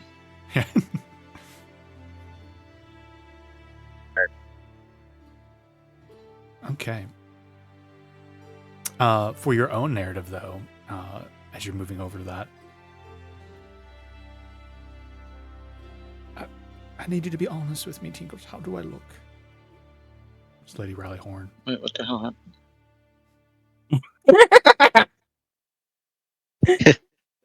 Just imagining what Tingles says. It's like, how do I look? Damn, what the hell happened? It's canon. It's a canon. Lady Vivian, I wasn't directed towards you. I have suddenly misplaced 4 diamonds. Give me just a moment. Oh, dear, we have so many diamonds back at the estate. It's nothing to worry about. I don't feel so good, though. Was I dead? I heard voices. My dear, you were dead momentarily, but I quickly breathed life back into you. And then I had to bring this fool back to life, too. I thought I heard your voice. I was in a place with stars. And I was being pulled away. Then I heard your voice. You sing my favorite song.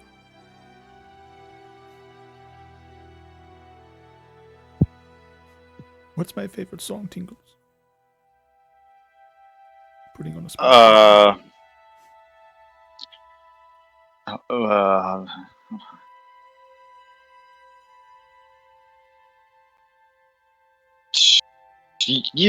were once a strong companion. You had all the answers. You were once a friend. This Lover. is not the right song. You love her.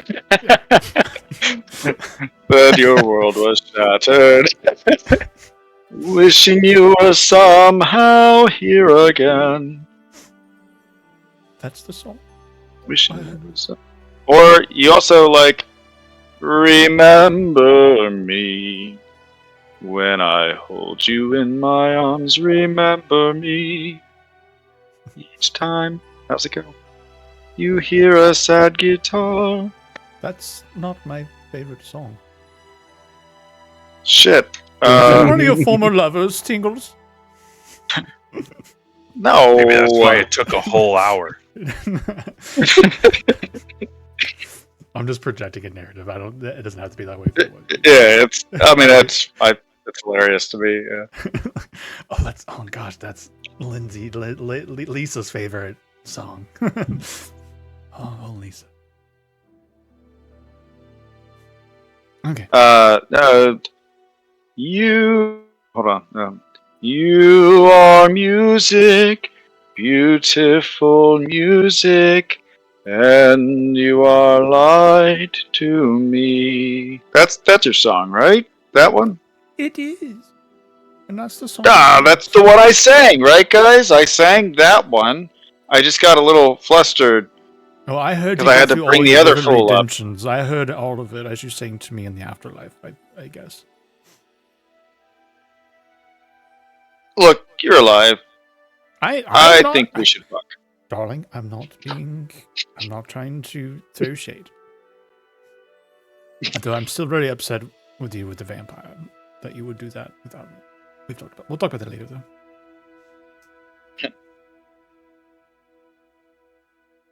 Okay. You know, I'm going to play advocate here, Romeo. If your father stays dead, that's opportunities for us.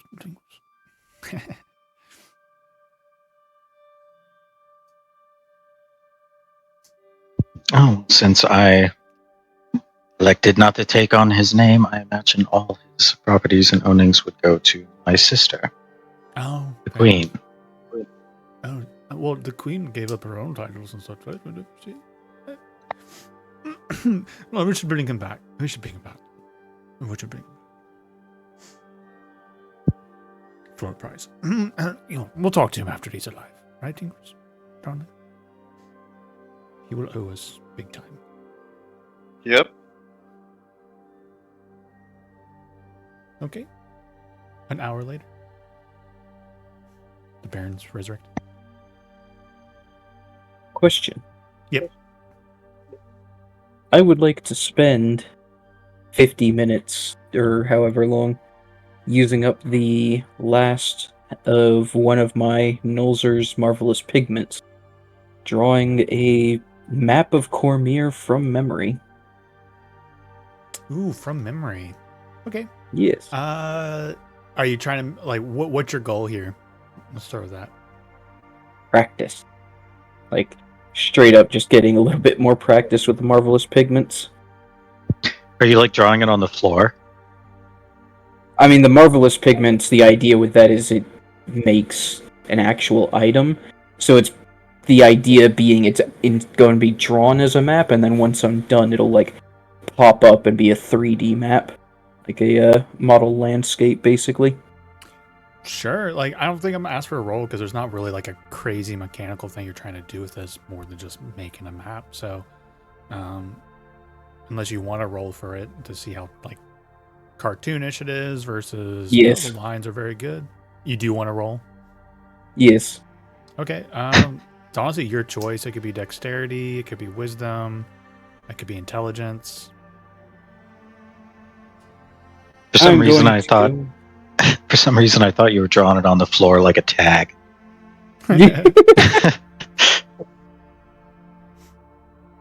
I think I'm going to treat it as like, I don't know, I would think charisma in a way, because like, Charisma? it's sort of performance.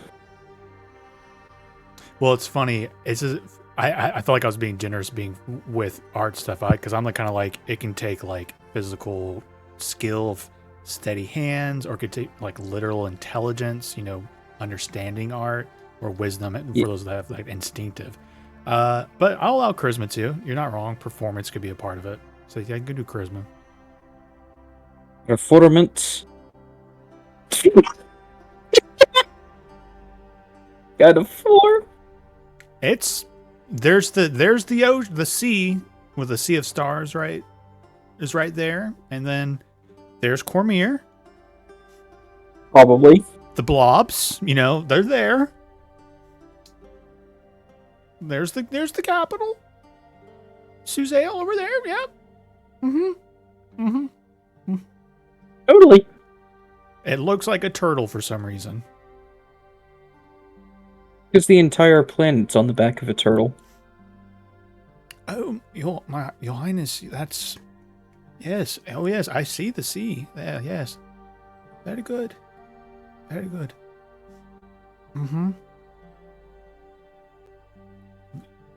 To be honest, it's better than I expected. Yes. There's nothing you can't do, Your Majesty. Paint well. I can paint, just... I've not yet been able to take time off to be trained painting. There's this body painter that me and Lord Tingles know. If you would like, we can make introductions next time we're back in Cormier. They're excellent. We shall see if we have time. I believe this Serac business is not quite settled. I'm surprised you never painted with my sister. I'm pretty sure she knows all how. of the diplomacy and all of that. I wish we had the time. At least she used to be a painter when we were children.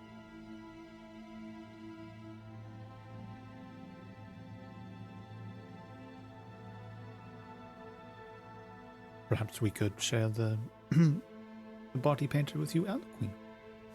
Could open up all sorts of interesting horizons. Perhaps if we have the time once we return. So Serac is not taken care of. Then, should we leave?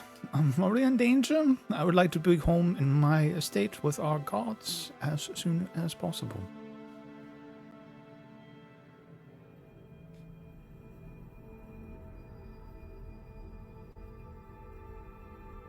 Can you repeat that? I did.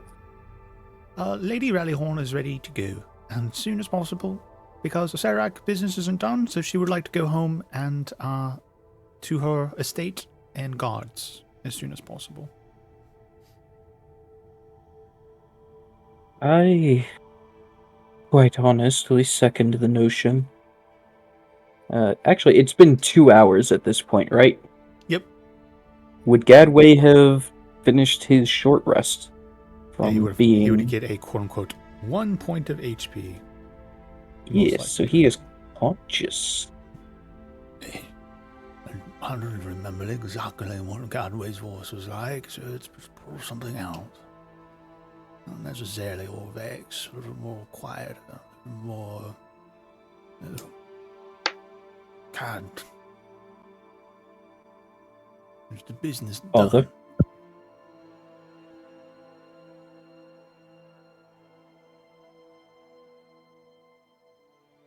What a horrible nightmare that was.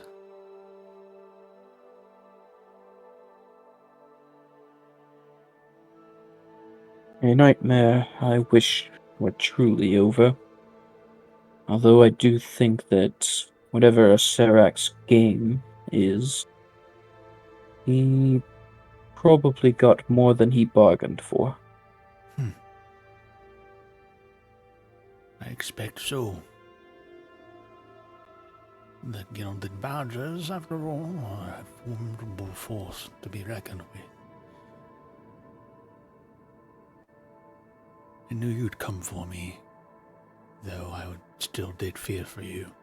So thank you.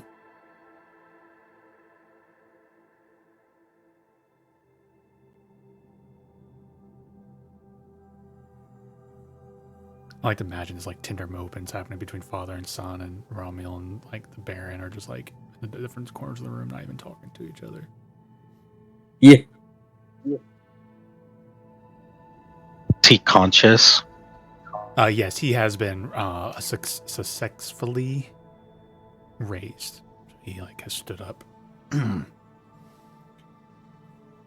like checking himself. He is definitely missing his left ear.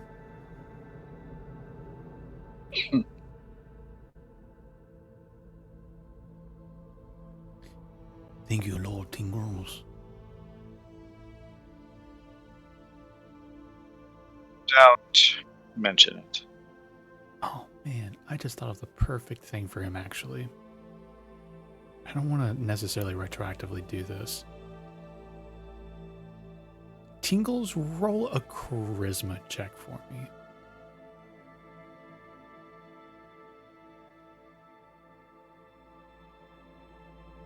No, I'm not going to retroactive. No, never mind. Scratch it. It's Sorry, been scratched. And improv and thought popped in my brain, but I think the moment's passed. I don't feel like going back to it. You have my thanks, Lord Tingles.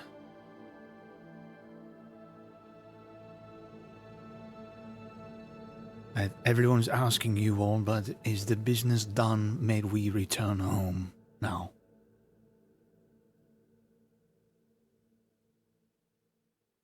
Yeah, can we blow this popsicle stand?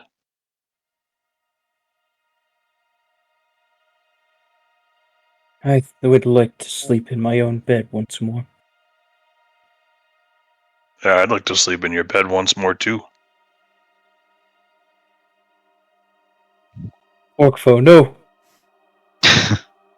I mean, you ain't got to be in it. Your bed's pretty nice, though. That explains the half-eaten turkey that we found when we returned to the city. That's where my other half of turkey went.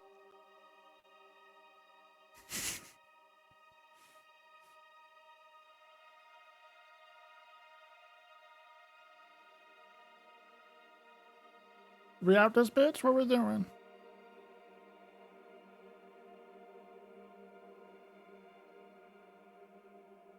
I suppose at the very least we should probably leave this tomb.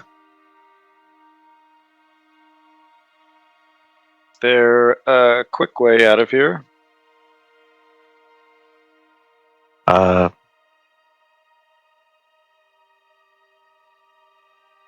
Yes.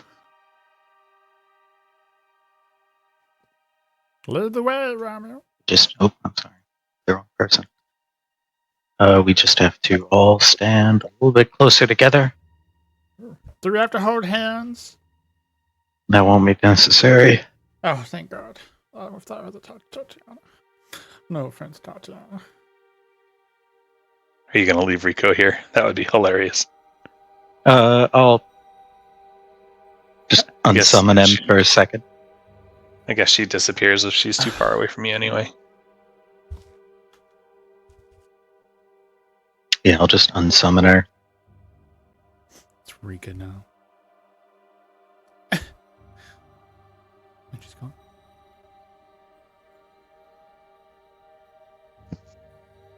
Let's go, Father.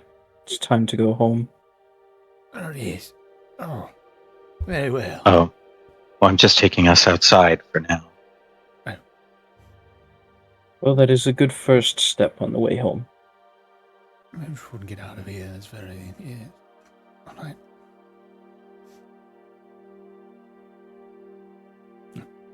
And once they're inside... Oh, wait a second. I think I forgot about Orvex. Oh, no, I'm right here. Oh, man. There's no time. Nope. Yep, that's 9. So, yep, once they're all in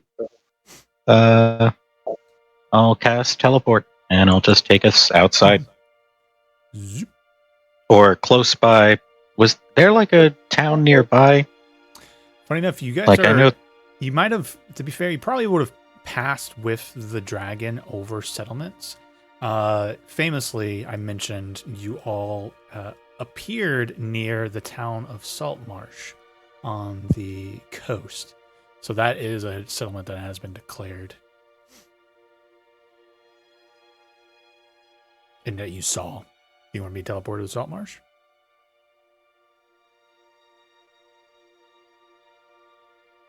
Yeah, that works. Cool. Zoom. I don't have a map for that, but that's for a different campaign. For those who don't remember, Ghosts of Saltmarsh is an anthology adventure book, one of my favorites. And it's featured in Saltmarsh, which is featured actually on this world. So, connecting the dots for you all.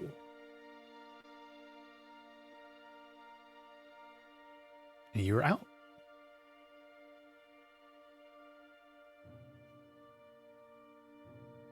You're Oh no! fresh air. Acerec's gotten large. Mm-hmm.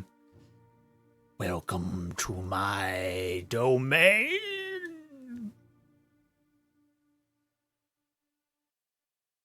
But Quick, everyone, remember, Shadow of the Colossus. You all are standing on a cliff overlooking the sea and a small, kind of fishing-looking town, not a village. There's actually an old, decrepit mansion just off to the side nearby, and you see where, if I remember correctly, where the dragon kind of teleported that dungeon, quote-unquote, and was like nearby. I like to imagine is where he kind of left it off with you all. Maybe it kind of reminds you of like Candlekeep, right? Like the cliff sides overlooking the Sword Coast. A whole nother world. King Gadway speaks up, since so many of my voices are starting to run together. Oh, fresh air. That's nice.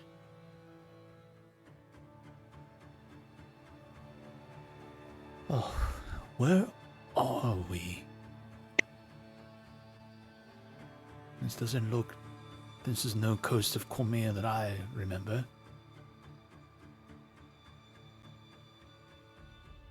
We're not in Cormyr, or even on the same world as Cormyr.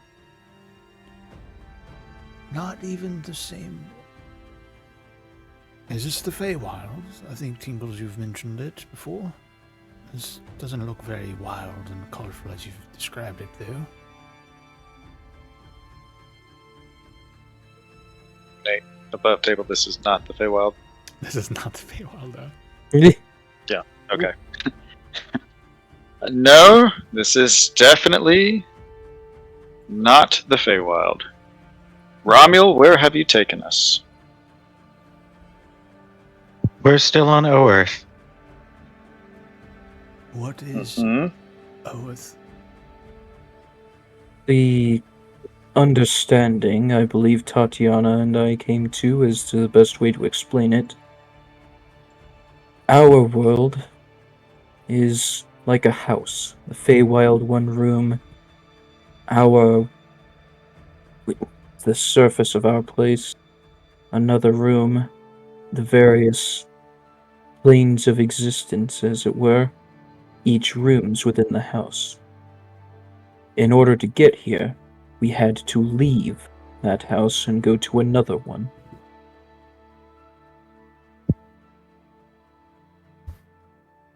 So we're on another world, another universe completely. Peculiar.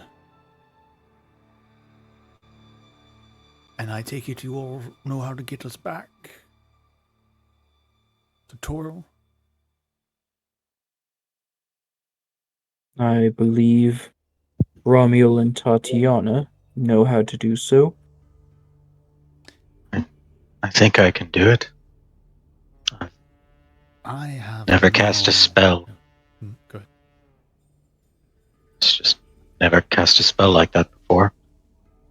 But I think I can. We all know if Romeo thinks he can, therefore he will. I have no ability myself from this place to traverse us anywhere. And I believe that we do have a backup plan in the form of the dragon that took us here, but I'm not sure. Bypass the dragon if possible. Are you able to do this now, Romeo, or do you need time to prepare? It will take some time. Perhaps we could find somewhere to stay for the night. I know we won't have anything, your accommodations, your grace, but it's just temporary. I was in a dungeon with foul bugs and insects and a creature of an entity of vast dark power. I think I can bypass a feather bed if need be. Shall we go down into this town, this salt marsh?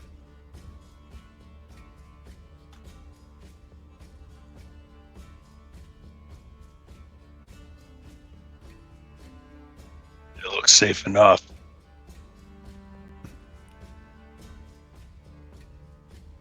I cast Meteor Swarm on the town. Do it! Do it! And then you will be the seeds for a different adventure. And I have a couple players that want to start Ghost of Salt Marsh, and that will be the deciding incident. You see a group, a massive group, 9, 10, a little badger, and then you just see them, one of them call a meteor down, and Salt Marsh is rendered and destroyed. Well, Father, I believe there is a bright side to this, at least. What's that? I believe you would be the first in the Emmet line to have retired and vacationed, shall we say, in another universe. I can see the bards speaking it now. The retiree Godway, Planeswalker. Would anyone ever believe that we've fallen on such a journey? With what we imagine you guys are walking down to the town. Yeah. It's fine with everyone. He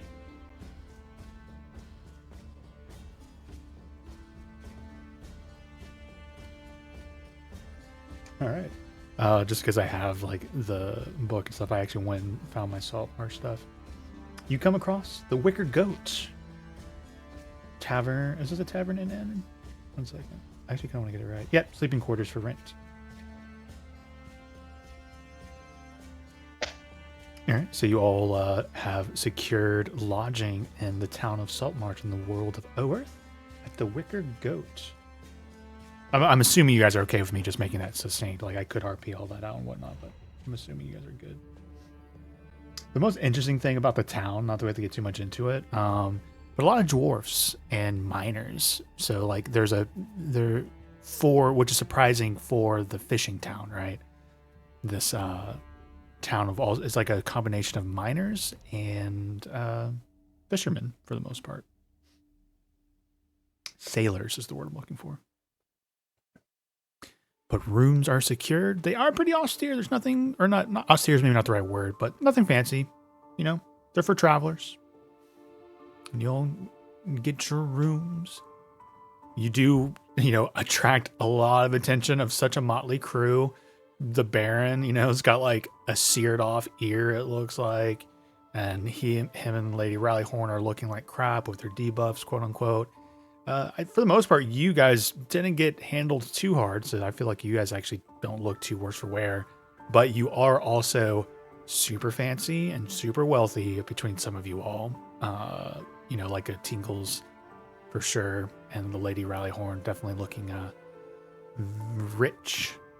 So you're very much a motley crew that does attract attention, but I would say maybe during this, Tatiana does speak to you, Romil, privately, if possible. Do you allow that to happen? Yes, I would like that.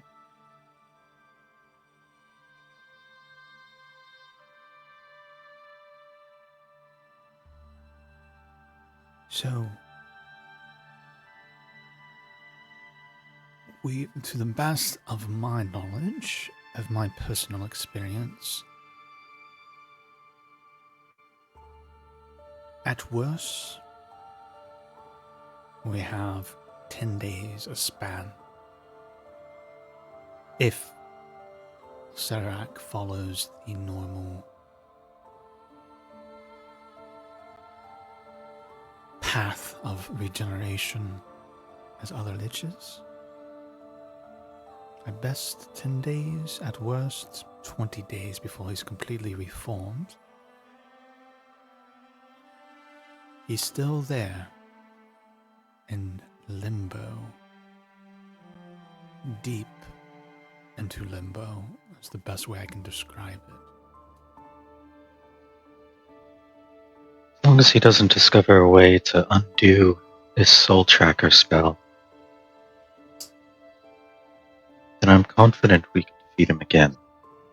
If he doesn't move his phylactery, all the better.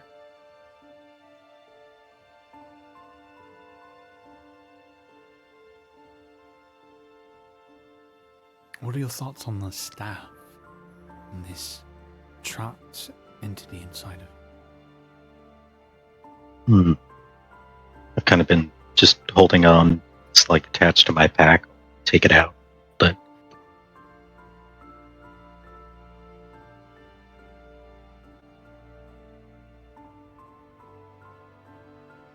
you want Tessaravac's power. This is a portion of it. You want the staff? I wouldn't say no to that staff. Though I don't know its abilities yet. Definitely seems to be brimming with power, and I know you can feel it. Or whatever that thing is inside of it. But that's not necessarily the power that I'm going for. Aiming for. And I had a feeling that Orkfo would probably have tried to strike me down then and there. And then we would have been severely delayed if I'd taken it. Do you need to talk with them? Or are you offering it to me?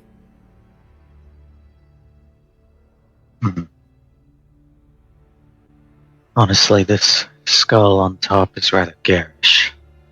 And I've grown fond of staff I acquired back in Vandalin. This place here reminds me of Vandalin in a funny way.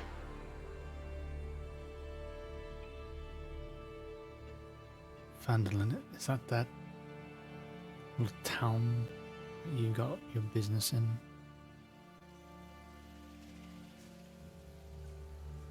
Yes. I can know that name from somewhere else, but it slips my mind.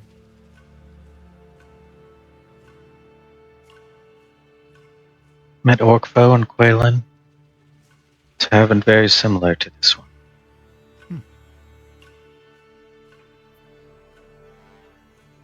One of the numerous small, no-name, nondescript towns that just crawl all over the world.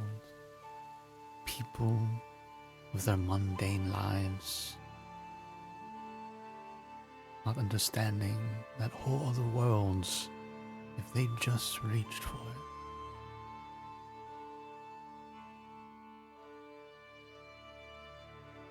I don't say that completely disparagingly. Ignorance is bliss.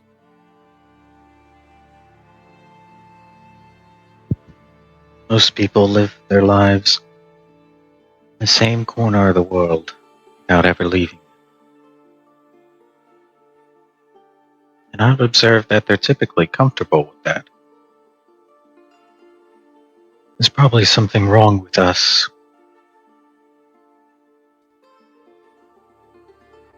That's okay.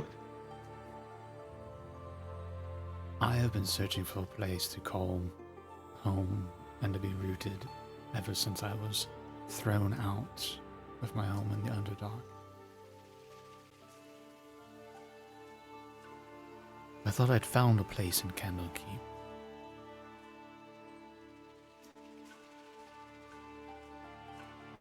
But even there, maybe I am a wanderer, meant to go from place to place. I am restless. Whether that's my nature or the nature thrust upon me by my kin, I don't know.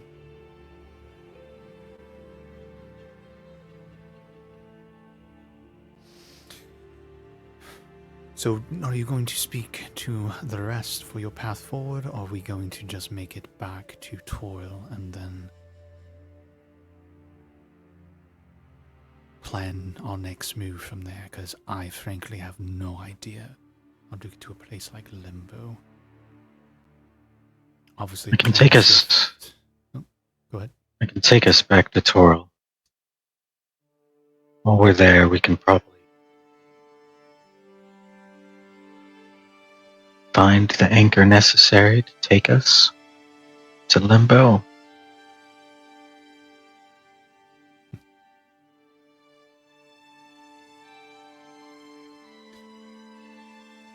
Well, I'll give you this staff.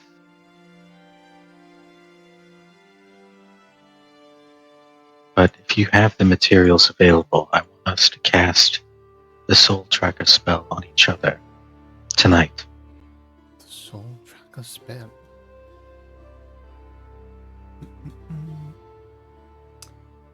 It's funny enough, I know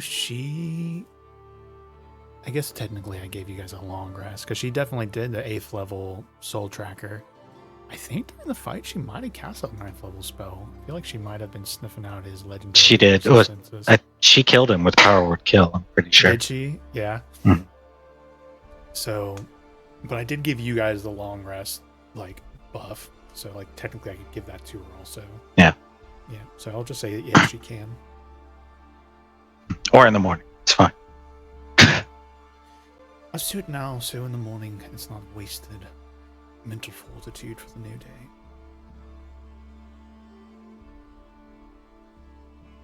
All right. I guess I have to cut off a piece of myself. Oh yes, we need components, don't we? We need to. You actually need wrapped to in craft platinum components, right? Yeah, you actually need to spend time crafting that. And it doesn't have to be a piece of yourself. Again, sorry, let me bring up my own stuff. Make sure I'm remembering it all correctly. It has to be a part of them. I think I even remember asking you, if you have a lich part, would any lich part do for any? Well, I intentionally made the language vague for material because of myself. I'm like, it'd be kind of fun to if other people pick this up, because I think it's a really cool 8th level spell for narrative reasons. So I keep the language intentionally vague. A bone of the type of creature you're attempting to soul track and laden with 1,000 gold. For instance, if you picked up a game and you're like, oh yeah, that would be cool. If you wanted to make it difficult, it could be for you as the DM to say, it needs to be a part of that legendary creature, right? Then you can do it. It needs to be the finger of, you need to get the Eye of Vecna, then use that, whatever. Or if you want to be more easier, and in this case, it's for someone like a lich is a little weird, right? Because of their category. But for her, it would essentially need a bone of a humanoid, like a human. And for D&D mechanical terms, it would need to be a humanoid. Same for you. Right. So she would probably explain to you what she used on a Sarac wasn't a piece of a Sarac, right? It was a humanoid bone that she used. Right. That's what I'm using for this narrative. I can't say that wouldn't change depending on the campaign I'm running, but You know, because that could be a whole quest. Like, go find a piece of them and then use it on them. You know, that could be like a whole side quest. What's up, Riley? I forget. Do ears have any bones in them? Could he straight up use the ear of his own father? Yeah, it does. Yeah, I don't think they do. I think ears are just cartilage, right? Yeah, I'm pretty sure they're just cartilage, but it would be so hilarious to me. The middle ear has 3 tiny bones, but I think that's like inside. It's not like what? Yeah, that would be like inner outer versus. I'm a pretty deep eater there, right? Or cadmium, but I didn't go that deep. I'm not that. He didn't. Well, he did say he took a toe or a finger or something, didn't he? I mean, if we want to make that canon, he did say that, and I'm here for the fact that your father is missing a pinky or like a little pterosis. So, Romeo, you need this. It's your dad's. Yeah, it's at some point along the night I would have tried to borrow that. I think I'm gonna need this back, actually. Okay. I've been chewing on it. But, you know, don't tell your dad, please. I will. Okay.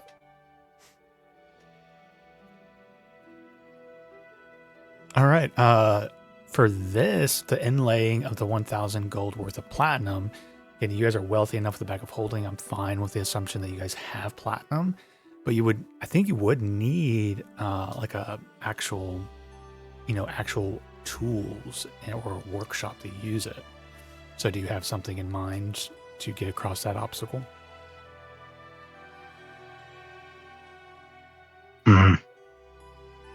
Outside of just melting it and then dropping the finger. That's what I'm saying. Like, if you can be creative, because my brain's imagining a workshop, but if you think you're I was thinking just firebolting a bunch of platinum.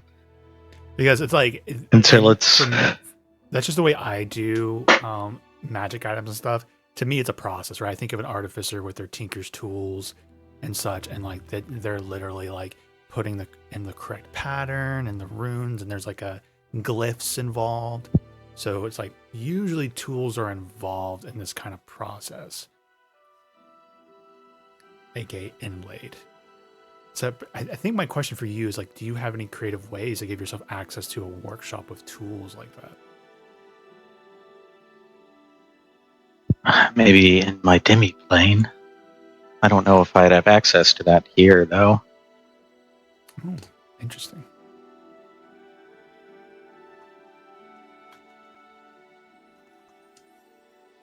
You create a shattered door flop. The door is large because if I remember correctly, right? You did demi-plane. You created a whole bunch of rooms in it over the year, right? The year down. Yeah, I said I'd cast it every day. So, and the demi-plane's connected to your wizard tower, quote unquote, your fortress in the mountains, right? Like, well, I guess I can cast it from anywhere, technically. I'm just trying to remember the context, right? Your demi-planes that you created were quote unquote. You've been generally is like, this is my wizard tower out in the mountains, right? Hidden away. Mm-hmm. And that inside of that is actually a demi-plane, right? All right. Or have the shattered door connect to demi-plane you created with a previous casting. The weird thing here is, I did just skim it, but like, okay, let's say you cast it here in this world. I don't... Oh, that's interesting.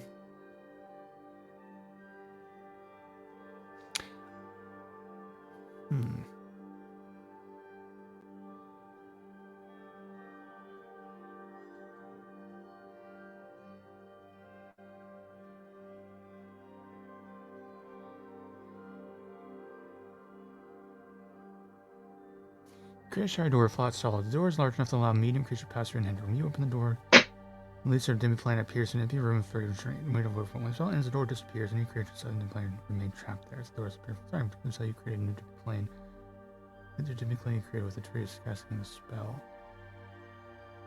So I'm just doing the order of operations here, right? So it does. Correct me if I'm wrong, because my brain's a little fuddled. The door is never permanent, right? It's never permanent. But here on this world, because I don't want it to be too much of an easy, like, I cast it here, and then I step through, and we all step into my, place, and then we step through the other door into our world, right? So hypothetically, let's say we just did it as written. You cast a spell, you pass through the door, but there technically wouldn't be a door there leading out into your world, right?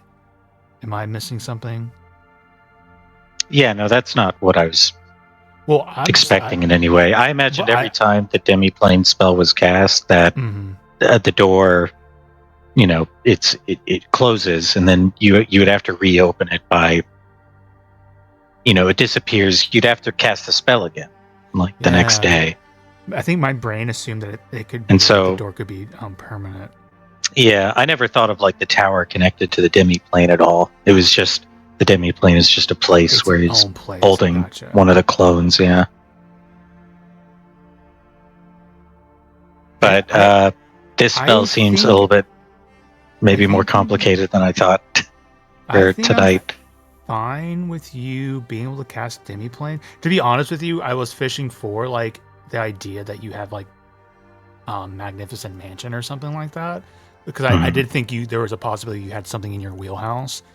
So I do feel like a place that you have clones, like I could definitely see you having a workshop, a lab, or whatever you want to call it, inside your demiplane. And I think I'm fine with it being connected to kind of even in this multiverse. Like, I think someone could argue that it wouldn't, but I don't see why that would break the game at all for you to have access to it even here. Well, I'd be willing to experiment on it, but I actually don't have it prepared, so that's fair. It won't be tonight. That's tomorrow, Romual's problem. Yeah, but above table, I was thinking if you had like Magnificent Mansion or something, you could have had, make that with a lab inside of it, an arcane workshop inside of it. But I could just cast the Mighty Fortress just in the middle of the town. But I don't have that prepared either. So. I was about to look it up. Yeah, so as much as you want to do that at this moment, you guys will need time to sit down and actually inlay the bones with 1,000 gold worth of platinum. Well, once we get back to Tyrell, then I have a place not far from where we'll probably arrive. Your lair, I assume? I'd be curious to see. One of them. One of them, indeed.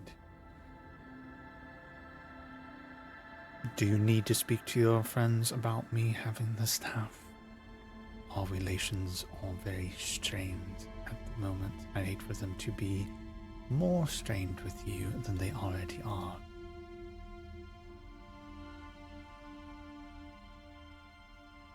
Well, I'll do my best to explain myself.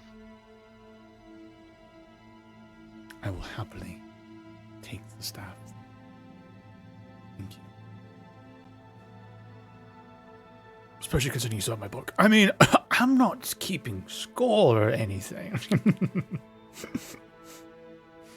I do still have the book. Yeah, it is that I'm definitely keeping on. Yeah.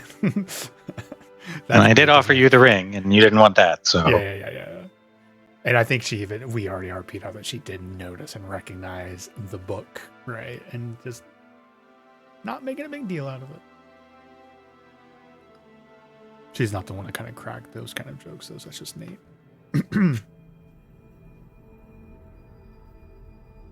All right. Anything else in the Wicca Goat in the town of Saltmarsh upon the world of Earth before the next day? Okay. Next morning, dawn rises. I'm assuming you just go straight to work, just step outside of town, pull out your new spell, Romual. Actually, it would maybe we should stay in tavern room. Like, once I have it prepared, I think I'll just be able to cast it from here, I think. I think the weird thing is that, 9 of you, right? Shoved into one room. So it'd be crowded, but I'm okay with that, right? I'm just providing the image. Okay. Excuse me. Yes. So, yeah, I guess we could, somebody's got to be on the floor.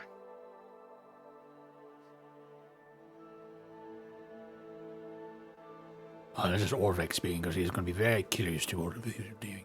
What do you mean someone needs to be on the floor? Well, I think it's easier to transport you away when everyone's asleep. At least for this spell to work, I think everybody needs to go to sleep. Do you know how hard it is, Romeo, to just go to sleep? I just woke up. I just had so much coffee. It's in the morning, and now...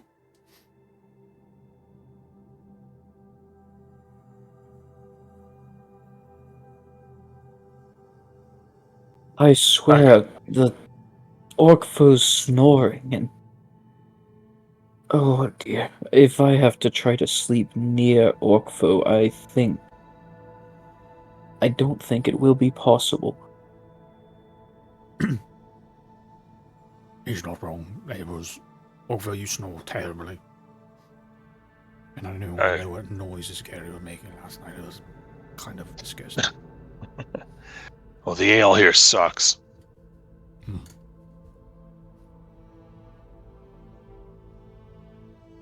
Does the quality of ale change your snoring conditions? No, it's just if, y'all drank enough, you wouldn't even hear me. Fair enough. So tonight I'm going to get shit-faced for nearing each other and hopefully sleep through it. So who do you need to lay in the middle of the room or whatever other straps involved? If you want them to be.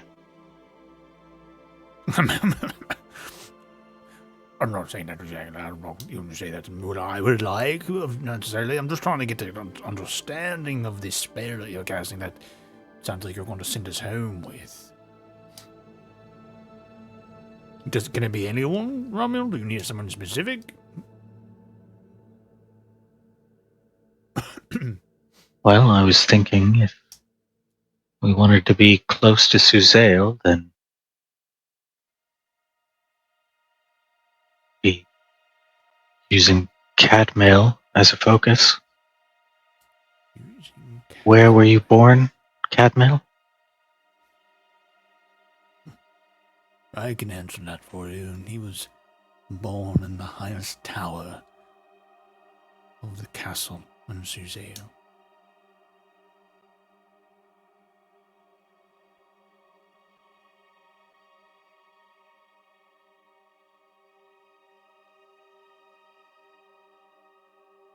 Well, we should be arriving somewhere safe within a mile of that. Interesting. If this goes the way I hope it does.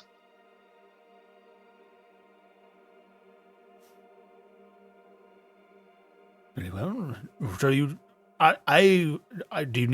we need to use, does Cadmail need to be the volunteer, or do you just want me to lay down? I'll lay down if you just need me to be.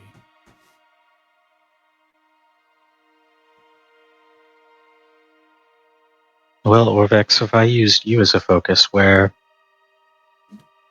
would we go? Port Mansory, of course. That's where I was born. I was born on a trader's vessel, but I always knew my origins of Chort, and I was always drawn back. Hence why I returned and learned as much as I could about Chortan history. Oh, see, so the person in the middle needs to be who you're focusing on. I believe it would be safest to go with me then, as I believe the tallest tower either is in the castle or a nearby building. Possibly at that point was Kyler Blackthorn's wizard tower the tallest. Mother probably would have enjoyed the healing magic. Time for me to finally tell you, Cadmill, but he's actually your father, not me. Just kidding. Nate's just troll. But I really wanted to build off your RP with that. You're right. The tallest tower was Blackstaff's, because he is actually your father. Dun dun dun dun. But you're right, it very much was Blackstaff's tower.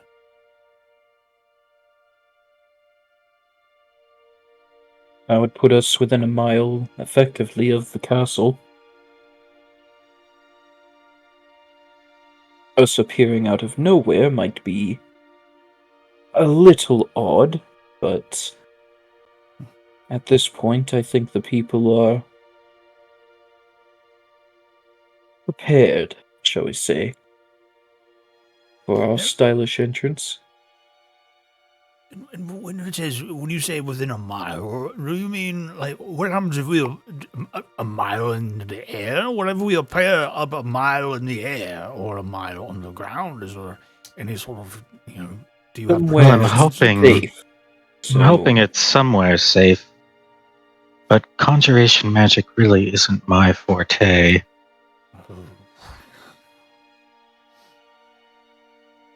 What did I make Orvex? He studied and I made him a certain wizard, but I don't remember what kind of wizard I made him.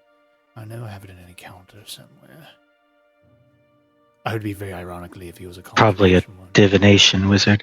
Yeah, definitely not conjuration. You seem like a divination wizard. Yeah, right, maybe. I thought I had done that with him. It's not important to continue the conversation. Nate's just curious for his own craziness.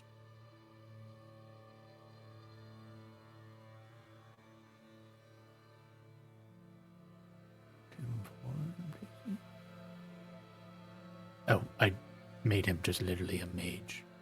Not any of the new fancy ones. But he does have access to a 5th level spell, don't forget. So he's not just a run-of-a-mill mage and not some backwater hedge mage. Alright, so Cadmel, do I need to call you King Cadmel? I'm not Cormyran, but I can do it honorific if you prefer. Orvex, I believe you've traveled with us long enough that you can just call me Cadmel. Excellent. I don't do good with authority, so I appreciate that very much. Alright. So we need Cadmel strapped to the middle, right? Any particular pattern for his strapping down, Romeo? No, he doesn't really need to be. Alright, I've got my bondage stuff right here in my pack. Just one moment. Sorry. I'm getting really weird with all of it. Oh, no straps. Never mind then. I'll put them back.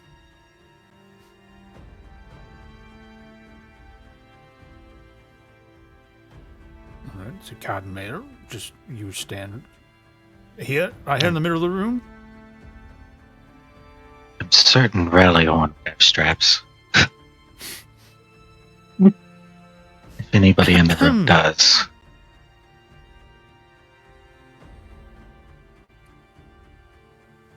I not to presume. Tingles brought his bag of holding. JP's muted. I don't have a bag of holding. So we do not have any sort of restraint systems with us. Well, I don't think we actually need it. We do have some very particular elixirs, though. I believe being asleep should be restraint enough. Okay.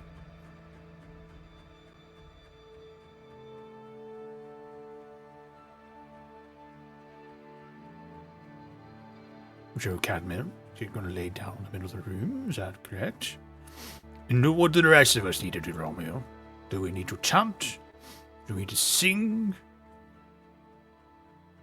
I guess we just wait till we fall asleep. Oh, that's easy. I got dibs on the rocking chair. Okay. Assuming, Cadmiel, you willingly lay down in the middle of the room to be the spell focus?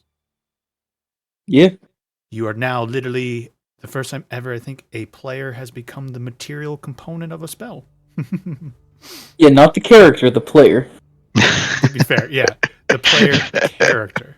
No, Riley, you are the material, and the badgers come into our world. Oh shit, Cadmiel, what up? I do think it was canon in Tomb of Annihilation that there was a place you guys could have gone to and you could have been jutted anywhere, and one of the places they said, I think, was like, it could be New York City. So, it's official.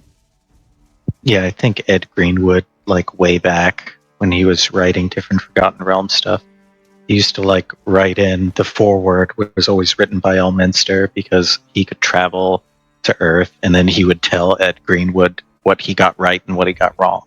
Oh, that's fun. I've seen his interviews where he quote unquote RPs as Elminster and answer questions. So I didn't think I realized that wrinkle to it. So that's fun. All right. So you sit down and you cast the spell. Everyone begins to drift off. I like the idea, though. I just feel like if there's any elves in the party, I'm like, fuck you. You can't dream. You can't sleep. So therefore, it doesn't apply to you. It does say unconscious, not necessarily asleep. But I still think it'd be kind of funny. All right. And using Cadmiel as your focus. As the spell says, it is very trippy. Because after 10 minutes, you are all unconscious. And I like the idea that you're all in this space, but you're all standing behind Cadmiel. You know, Cadmiel is like the centerpiece, and Romeo, you're there focusing on the spell and kind of guiding him forward. In front of you, though, is a blue curtain, as it literally says. And Cadmiel, you reach out and pull open the blue curtain. And you see a world behind it. You had seen the visions of Cormyr, your home, the sea of stars, the port, the walls. And you step through. Excuse me. Let's pull up your maps to figure out where you guys landed.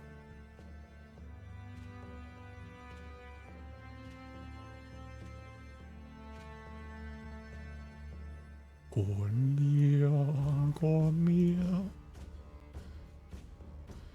We got some old tokens on here. Yeah, nothing too crazy. Let's just say you guys just... How about this? Actually, I'm going to do something silly. Okay.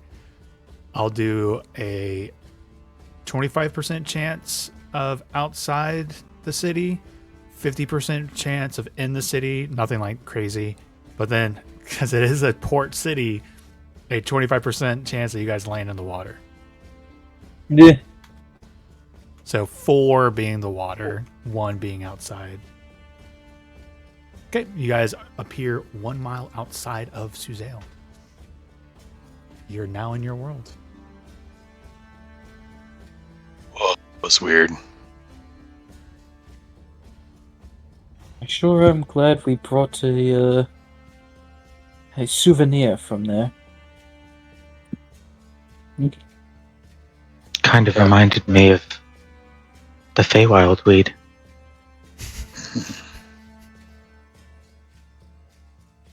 Part of me wishes we could have safely explored a little more, see what was so different about that world. Like I said, I'm glad we brought something from a small souvenir. You have a selection of magical items. We could return to that world. Plus, pretty sure this book is from there. The grimoire I carry could return us there if we needed to. I was not thinking that clearly. I meant that for breakfast I purchased a rather large feast for a couple of us, and I thought I don't know, it would have been nice to have a bone from the turkey leg that I gave to... My brain is blanking on the name, it is too late for my brain. Gary. I gave Gary a turkey leg, or closest they had. It's not the same. What's it with you and turkeys, man? Turkey in your bed, turkey to Gary. First off, it was you that put the turkey in my bed, and the discussion of which is what reminded me, hey, turkey does make a good breakfast, occasionally. It doesn't anymore, nothing compares.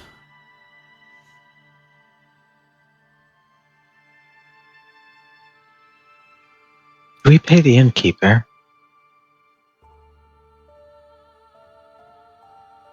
You would have paid the innkeeper to secure your rooms above table. But you never checked out, so that'll be a fun mystery for them. Yeah.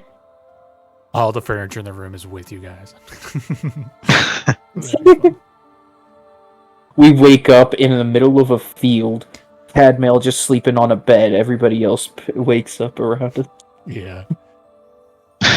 I also kind of like the idea of just dying and dashing into another universe. Yeah, another universe. We got this bitch. Fuck you.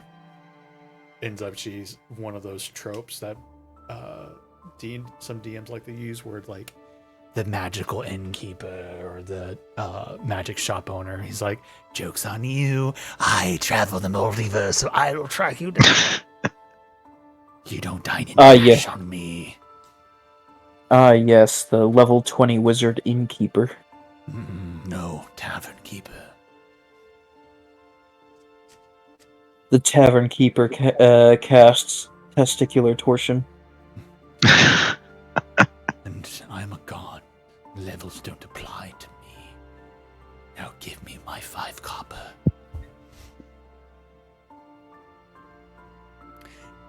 First, the 11th level spell, rob bank account. So this is Cormier. Lovely country. Why does everything look burnt? We're a mile outside of town.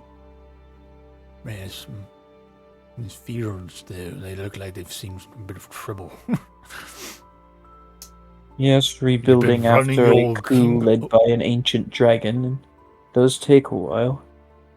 Okay, I'm going to take the words I just said and shove them back into my mouth with my foot.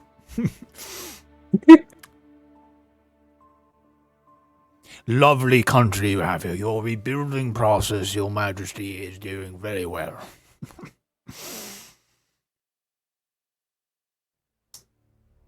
It very much is. So above table, I'm imagining you all are walking to the capital, Suzail, at this moment. Yes. Check in with friends and family. Can we take your flying chariot, bro? I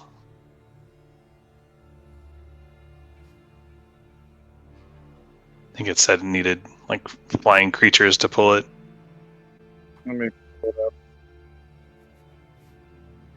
I know, I love that idea. It's been just like, it can't fit in the bag of holding, so you've literally been like pulling a chariot around everywhere you go. I'll pull it. Everybody get on. Here it is. Fair enough. Chariots, riders, and creatures pulling the chariot gain a +1 bonus to their AC. If this magic chariot is pulled by one or more flying creatures, it can fly to...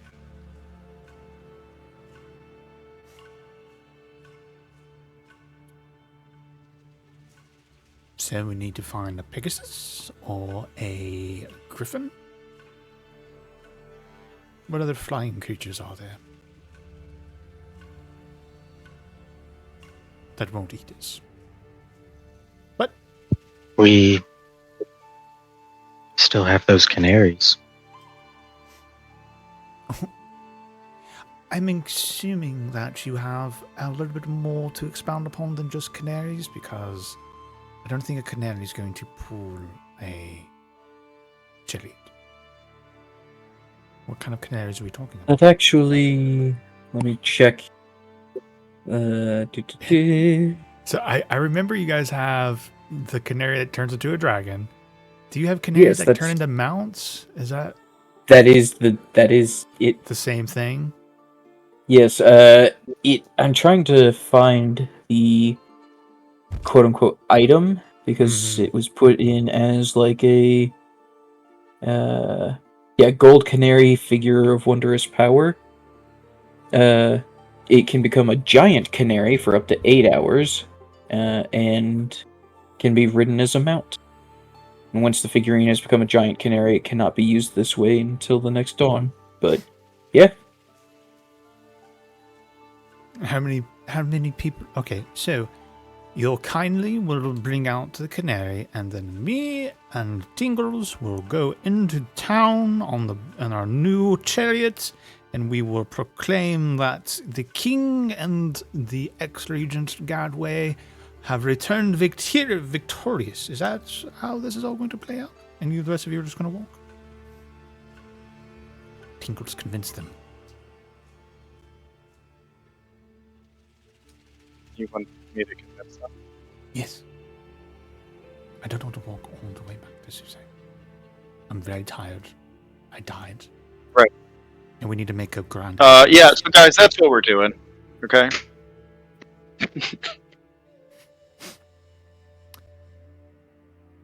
let's get the canary thing going and let's get this chariot flying. You wouldn't want to steal thunder from the king. We will be... I mean... Go ahead. No, I want to hear what you're going to say. Sorry. I just feel space. I don't want to talk over you guys. Go ahead. I could turn into a dragon and carry pretty much everybody.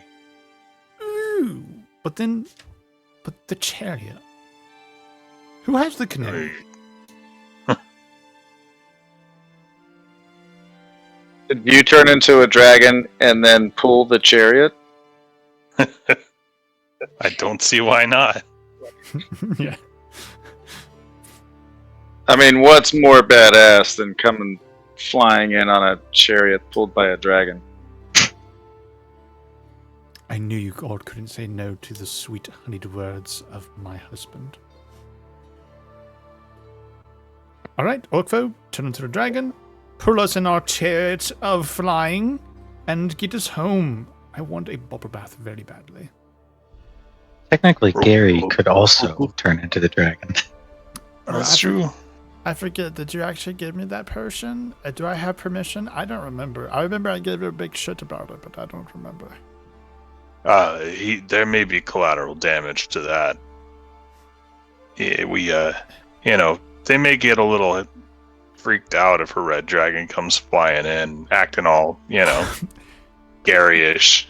To be fair, perhaps a dragon in all is not a good idea to come flying over the walls of Suzelle at this time, whether or not it's pulling the King, Queen, Lady Rallyhorn, Lord Tingles, whoever it may be. That might not be the proper way for us to return home victorious. It's been a year, but, dragon coup and all that. I'm gonna have to disagree with Lady Rallyhorn. I'm drinking the potion right fucking now because you said I could.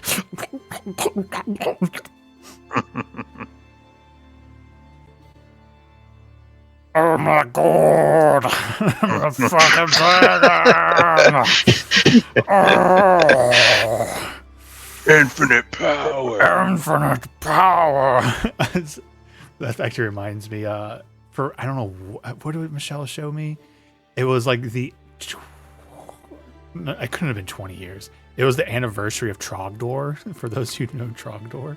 The Burninator. The guys was like, Trogdor! He's like, I'm burning the contest.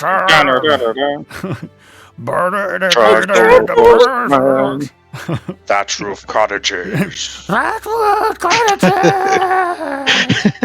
That's what. And that's like literally what Gary's doing. He's just like Dominating the peasants. So who wants to go ride on the back of Strong Bad Dragon? No, of Gary. Like giant arms sticking out of the side. Yeah. Please don't. I think there's something wrong with your person, Orcfo. Because I think this is your magic item, technically. That's right. That's why Gary can turn into it, right? You have the potion. I've got the dragon vessel, and like every night I create the dragon potion because it's better than the rest of them. And then, so instead of you turning into it, you gave the potion to Gary to use. Yes. Do you actually give it to him? Sure. Okay. He's a dragon, so you do it as you wish. But Gary's heard he could do it, and he finally got permission, so he guzzled that shit down. Everybody jump on. He leans in to Romuald. He tries to whisper as a dragon. So, Romuald, how angry would you be if I ate your father?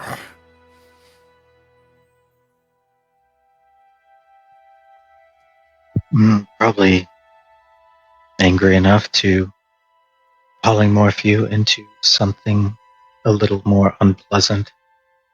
As hard as you, Romuald. You tasted so good, though. And he was burnt once. Imagine if I burned him again.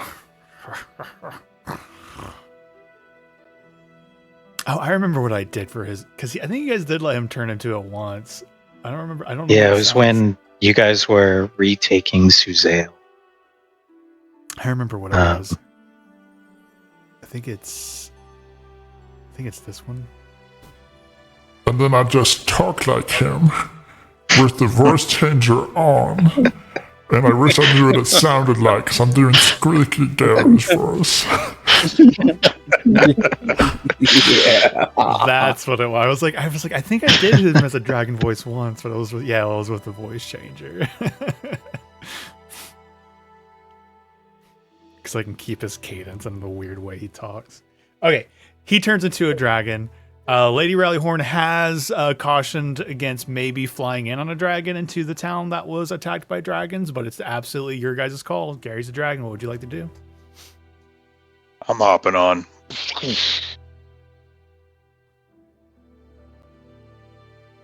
Maybe if Cadmiel rides the dragon while we ride in the chariot, they'll see the dragon and Cadmiel, and it maybe won't be so awkward.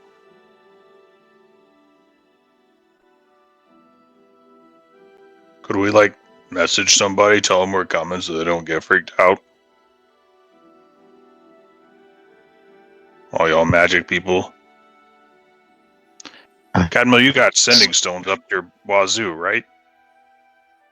I have one, I believe, that I am currently looking at my inventory to see if I can find. Actually, I don't remember at this point. I know there was a ton during the Cadmiel arc. Yeah, I don't think I have it on me, so I'm going to go with left it in the castle. Left it in my other crown. However, comma, there is another option. As Cadmail will use the gold canary of the canary, just, look over at the canary on his shoulder. Hey, can you turn into big canary so we can fly in? And So it says yes. yes. So now we have giant canary.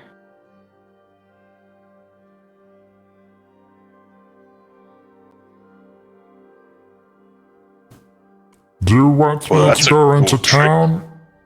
Or do you want me to just go, like, fuck around in the King's Forest for a little bit? I would say allow me and my father to ride in on the canary, and we will tell the town guard and everybody to... Watch out for coolness. Sure, we shall say look to the skies while keeping your weapons holstered. Tell them to look to the skies with awe, fear, and sexual tension.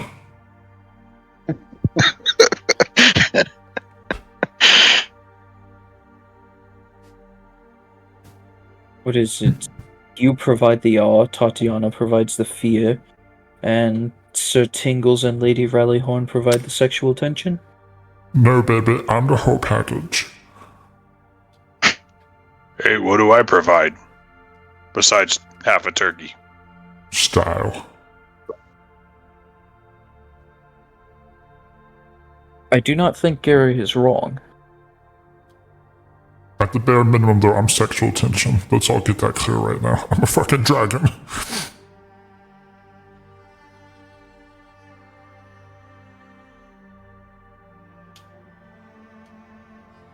Alright, I'm gonna wait for your signal. You just let me know when you're ready. Alright. Yeah, potion only lasts an hour, so don't want to fall out of the sky. It's only a mile away, not an hour. Just a mile We've been away. talking for 20 minutes. Yeah. Hurry up! Get going! Okay. So, Cadmiel, you go flying in on the giant canary. I like the idea. You're like, unless you had specifics, do you want me to take control of the narrative, or do you want to tell me how you go? You do it. Yeah. I was imagining you go and find Blackbone, Kyler Blackbone. You're like, hey, we're back. They're coming in on a dragon. Will you please spread word? As you say, King Cadmiel. And you hear like a big booming thaumaturgy. Do not be afraid of the dragon. It's the Inglorious Badgers returning. Do not be afraid of the dragon. Essentially, like, mages go throughout Suzail and kind of like, everyone calm down, everyone be cool, everyone be cool. And that's the cue for the rest of you all to come flying in the back of Dragon Gary, brimming with sexual tension, apparently. And you guys return to Suzail. Huge.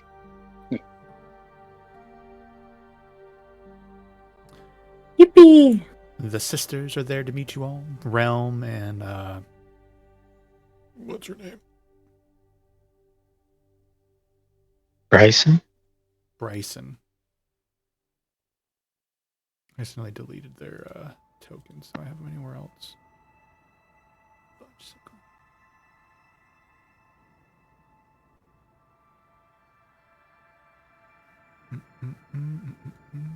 Page. Yes. Princess Bryson, formerly Realm Thamasa. We don't have to RP all that out though. It's like, hey, you guys are back. Cool. Brother, you're okay. Husband, We you're saved okay. everybody. Dad! Hurrah!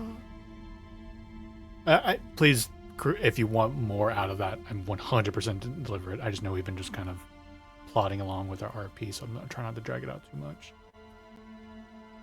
But you guys, yeah, you're returned. Everyone's very happy. The whole, like, is it over? Because I know I've asked you that from the NPCs multiple times. It's like, not done yet. So, in my opinion, you guys settle into the castle or your respective lodgings like Tingles for at least one night, perhaps. What would you all like to do? What's the plan? This is very much in your guys' court to tell me how you want to try and approach the knowledge that a Serac is in the plane of limbo and how to get there and what to do.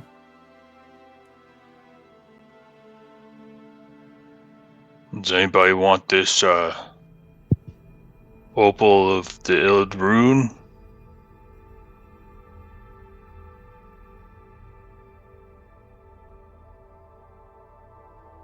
Not really Yes, any and good to also- me. None of the weapons we found are going to be of any use to me.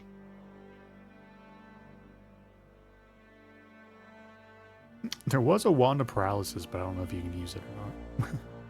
It's an attunement. Yeah. Yeah. So, unless we're just gonna have Orvex tagging along with us again, just like from the back lines, paralysis, paralysis, paralysis, lightning bolt, Well, lightning bolt. He still has Sleep. the rig of the ram.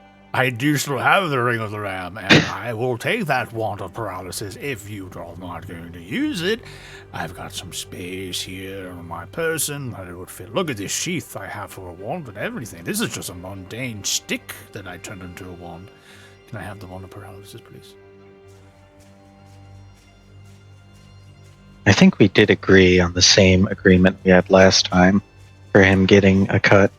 Yep, I'm about, 50% of everything because of my expertise. That's a joke. I know I have no expertise on this journey. We are not in charge. Can I please have the wand? I will not say no. You may have the wand. Yes!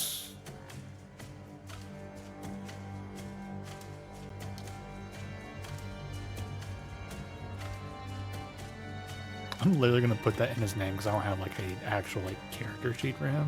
I'm going to put in his name Wand of Paralysis. Ring of Ram. And Ring, yep. Paralysis and Ram.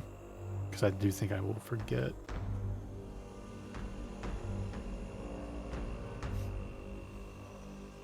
I decided to give the staff to Tatiana. I don't really see myself getting use out of it. You're gonna do what?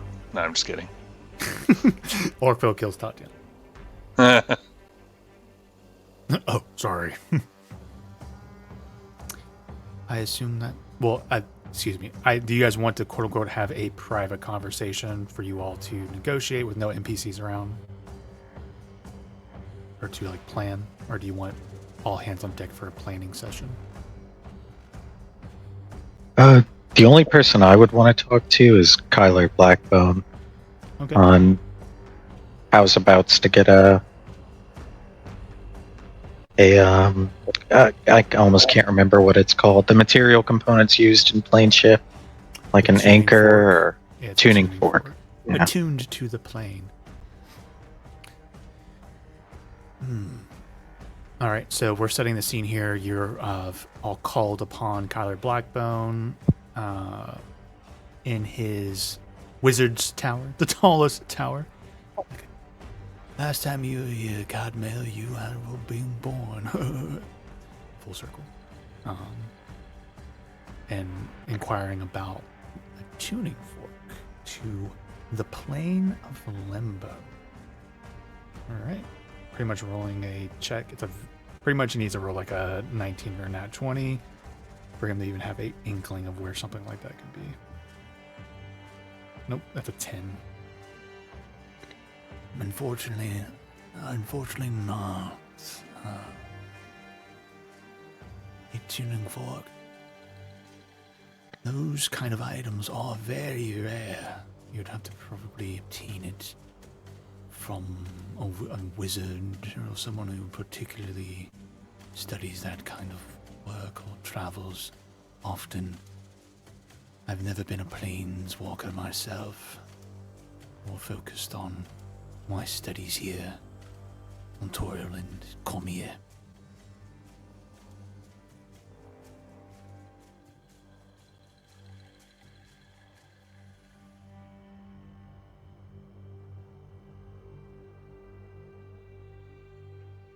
Okay.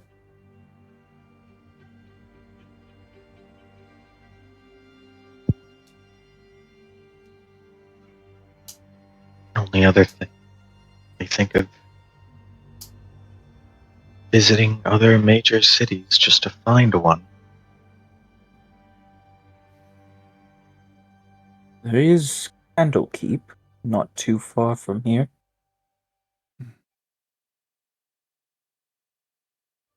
I'd imagine if there were anyone interested in such artifacts, a monastery full of wizards is the most likely place in this entire area. All of Faerun.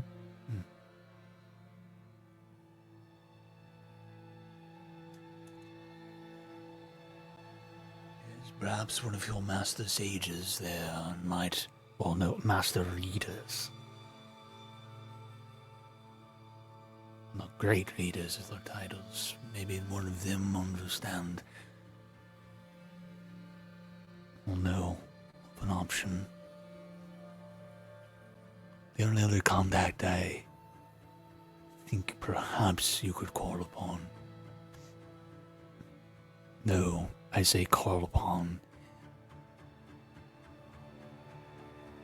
We are professional acquaintances, but the Open Lady of Waterdeep is a practitioner herself. She might know. I have other arcane contacts, but none of them I think would have any sort of inkling for anything like a plane shift tuning fork for a place like Limbo.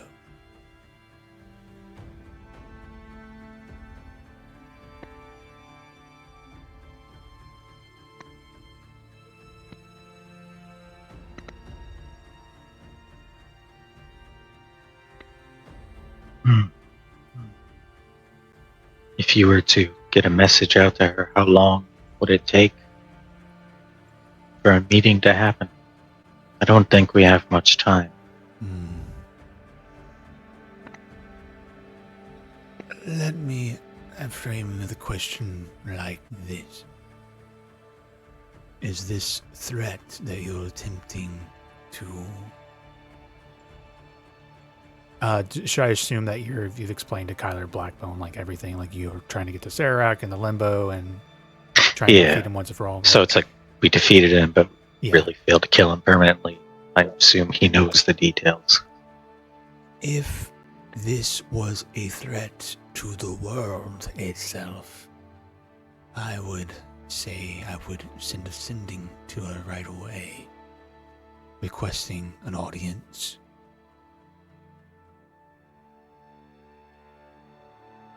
Not that she wouldn't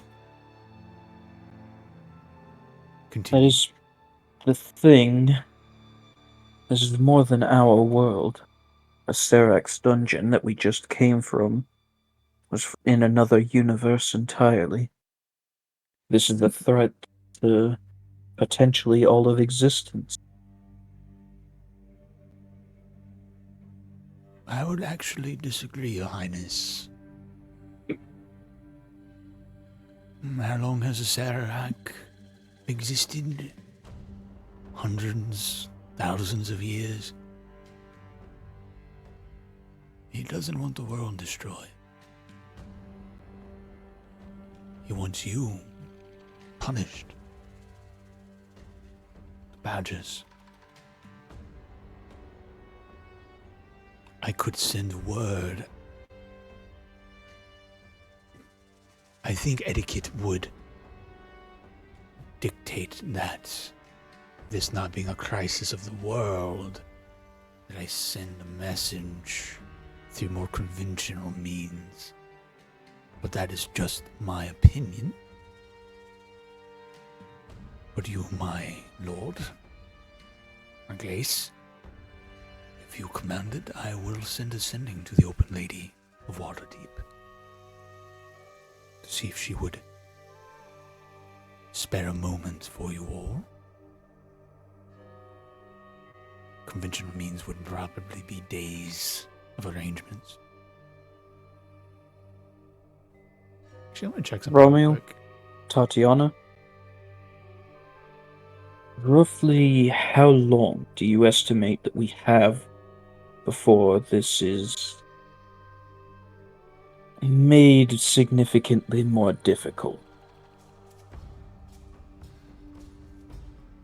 Not to sidetrack you too much, but I do want to build off of choices you've made in the past, Riley, as a player, and for Cadmiel. But you did do your big procession, I think is the word, right? Yes. Did you make it up the Waterdeep? Because obviously Baldur's Gate would have been easy. I don't remember how many major cities you visited. I think we made it all the way up to Citadel Felbar before the end of the year, and then Yeah, like you did a proper returned. Sword Coast tour, right? So you Yeah. would have met the Open Lady, being... Because was the procession you weren't king yet, right? It was for your marriage, right? Yeah, like, hey, we are soon to be king and queen, now prince and princess, I would yada yada like yada. you to roll a persuasion check at advantage. Not a very high DC or anything, but this kind of will indicate if you had an audience with the Open Lady when you were in Waterdeep and have made acquaintance. Okay, not to 20. That changes a lot of part of this conversation. And let's just say Kyler doesn't know this, but you met the Open Lady and you all had a pretty gracious meeting as other lords and ladies of Waterdeep, a big ado at a social gathering, but things struck a chord, and especially with the knowledge of she would have been very interested in your fight with a Chardalon and everything pertaining around that. She would have been very interested and would love to have picked your mind on that.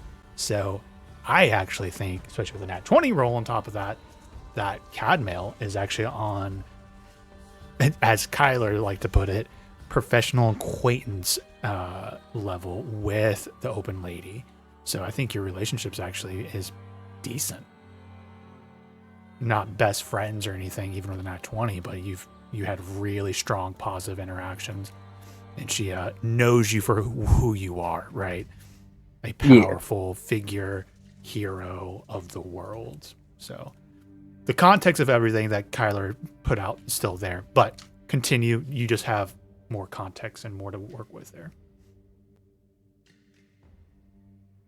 At this point, Romeo, Tatiana, how long do you estimate it will be before Acerak, reforms? She would know that better than I. I estimate now, worst case scenario, if he acts as other liches do, 8 days, or best case scenario, another 18 days.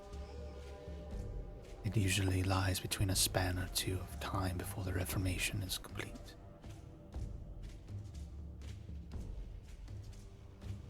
I assume he doesn't come back as a baby or nothing. He's fully formed. No, not a baby.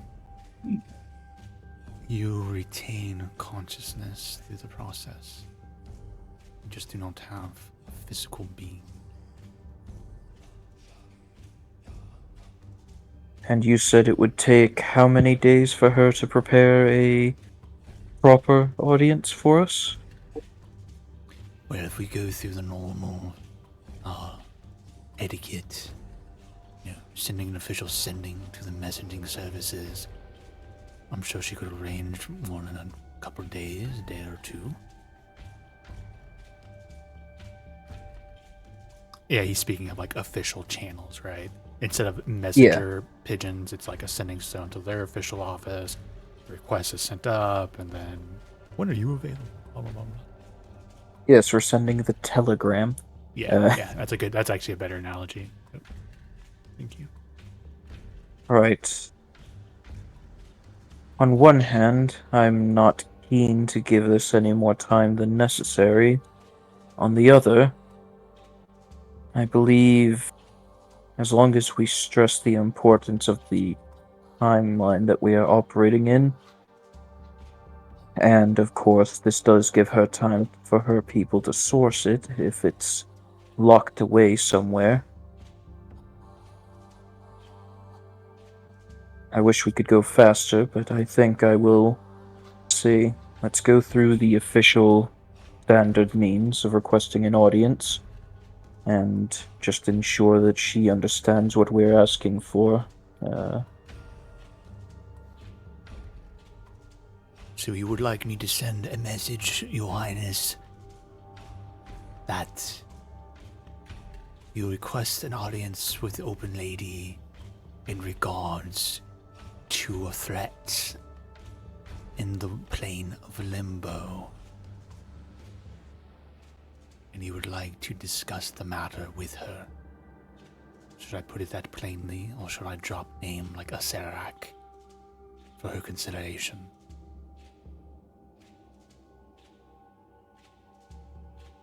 She and I have had some discussions of my previous, shall we say, adventures. I think she would understand the gravity if we were to come to her with that. The more serious details, I believe, would be best given in person. So, audience requested from the King of Cormier at your earliest convenience. Pressing matter that the crux of the message, Your Highness.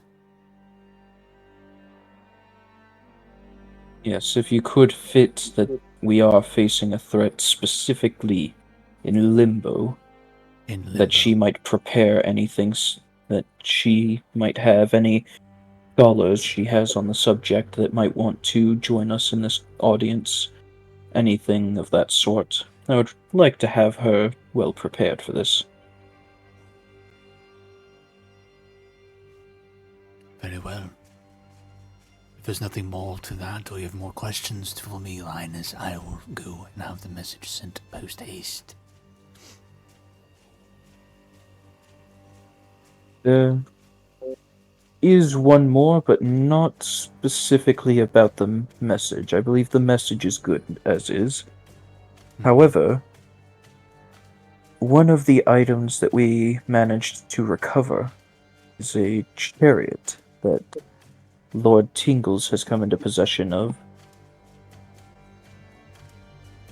That chariot, apparently, with Gary being a dragon pulling the chariot itself can fly.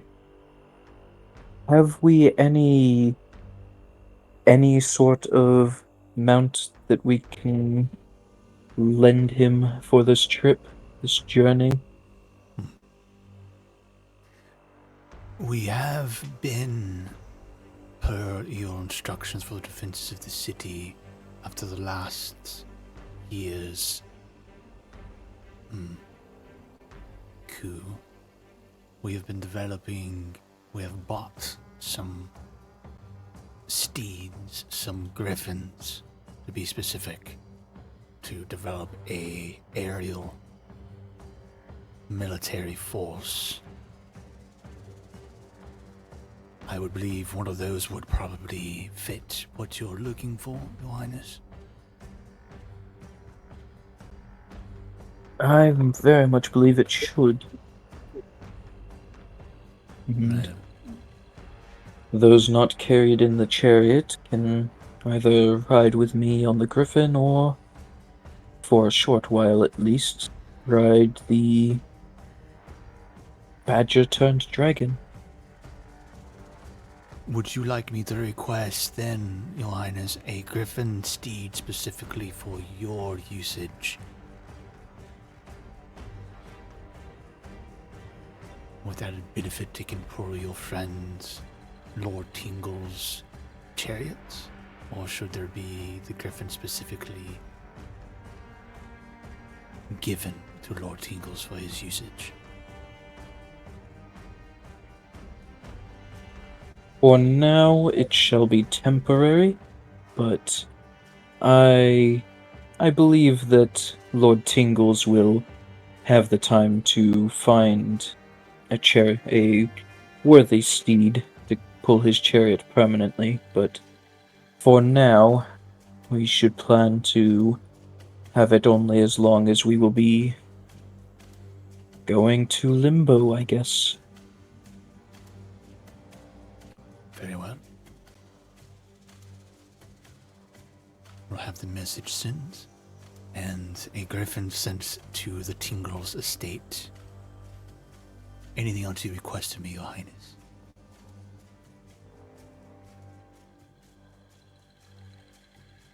Merely safekeeping of some of our recovered loot, shall we say, from a Serax dungeon in Orth. You have some items to add to the royal treasury, or the items you would like to be circulated into the defenses? We do have some worthy captains and warriors that might be able to put if their weapons to use.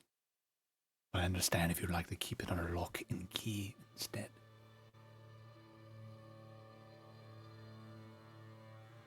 Let's see.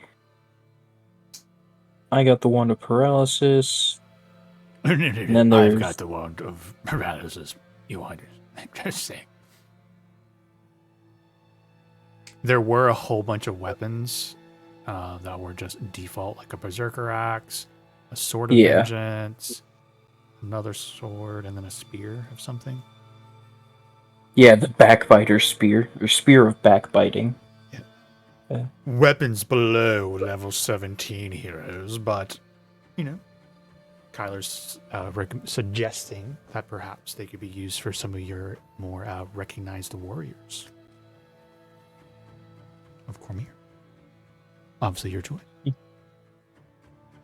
If you guys are good with basically giving those away to the city, then sure.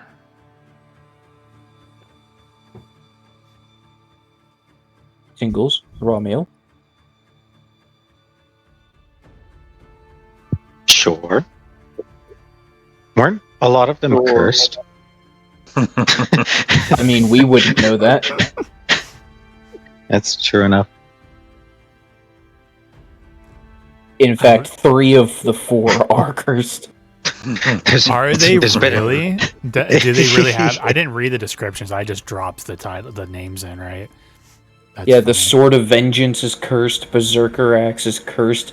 And I'm pretty sure the Berserker Axe isn't that exactly the thing that Orcfo has. It's based on it. It seems like. Yeah. I definitely based it off of. I'm pretty sure it was the Berserker Axe. Yep. And then Spear of Backbiting is also cursed. The only thing that is truly not cursed is the Defender. That's funny. To be fair, though, Kyler would know to act with caution around the objects and do due diligence, not just assume that they're are what they seem to be. See, that's one thing I don't like about D&D Beyond, and there's no way to hide that information when you technically should be keeping it from the players until trial and error. Yeah, it spoils all the fun. It really does. Man, was it Call of the Netherdeep, the Critical Role campaign? I ran that for my Thursday group. And there was items in there that they got, and they literally were spoiling some of the big plot points that hadn't come up yet. I was like, fuck. I didn't catch it in time. I was like, damn it. Yes, this is the ring Lord Poo-Poo Pee-Pee Man will use in Chapter 4. Well, it was literally like, if the heroes do X and are successful with X, then this part of the repercussions that are very specific to the story play out. And then this happens to these items. It's just like, fuck. It literally gave like the aftermath to like major choices and decisions were just like baked into the description of these like pretty mundane items. They just were specific to that story. I was like, you gotta be kidding me. You gotta be shitting me. You gotta be shitting me. All right. Well, that makes it unanimous. We are officially donating these weapons to the city of Suzail, or rather the kingdom of Cormir. And those deserving of these weapons shall be awarded them upon reaching the relevant rank. Yes. Funny enough, Thursday randomly got a sword of vengeance, and it ended up being one of the most tender RP moments because the player who attuned to it and didn't realize the curse like helped this like spirit inside the sword go through its trauma and stuff, because like the whole I think the sword pops up in the adventure of like it was a result of like, oh, we were all adventuring group and the evil devils killed us and one of the spirits stayed behind because his husband died in the attack and he wanted vengeance. They pretty much like there was actually, I think I clipped it. It was like this beautiful moment where they like helped the spirit inside the sword like find peace with their trauma. It was actually very funny, or funny how it turned out that way. So sometimes curses aren't like as bad as it sounds. It actually ended up turning into one of the best RP moments we ever had. Okay, weapons are secured. Messages going to be sent out. Anything else before we kind of push into that direction?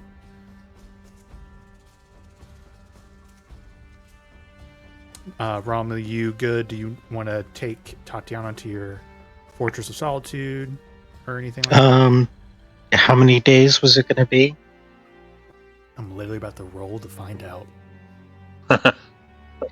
So yeah, I'll go ahead and roll for that because maybe you would have waited to act like or make choices before hearing word back. I'm essentially going to roll a d4, right? And that'll be how many days before the open lady through the official channels can meet you all. All right. Well, if it's anything more than a day, then yeah. Yep, 4 probably. days. So the worst roll. Yeah, so you have 4 days until a meeting with the open lady in Waterdeep, Castle Waterdeep. Yeah, and we will definitely go back to the tower to do science. Do science. You want to assume you guys get your soul tracker stuff done and cast the spells on each other? Yeah, sure. That was the plan. Yeah, that was the plan, right? Yeah, we don't have to keep stretching all those moments out. If you're okay with that, I feel like you do it. You go to your tower. She's impressed with your tower. How tall your tower? Very nice. Yeah. It's kind of got a curve to it. It's so erect. Sorry. And you guys do your soul tracker. So let's for my brain. So you two, until the end of time, essentially now know, right? Each other's exact location at all times, right? Right. And weakness. And weakness, what do you mean in context of just like knowing where each other are at all time? Yeah, phylactery-wise. Oh, yeah, true. Clone-wise. Yeah, if she goes through phylactery, you'll know exactly where it is.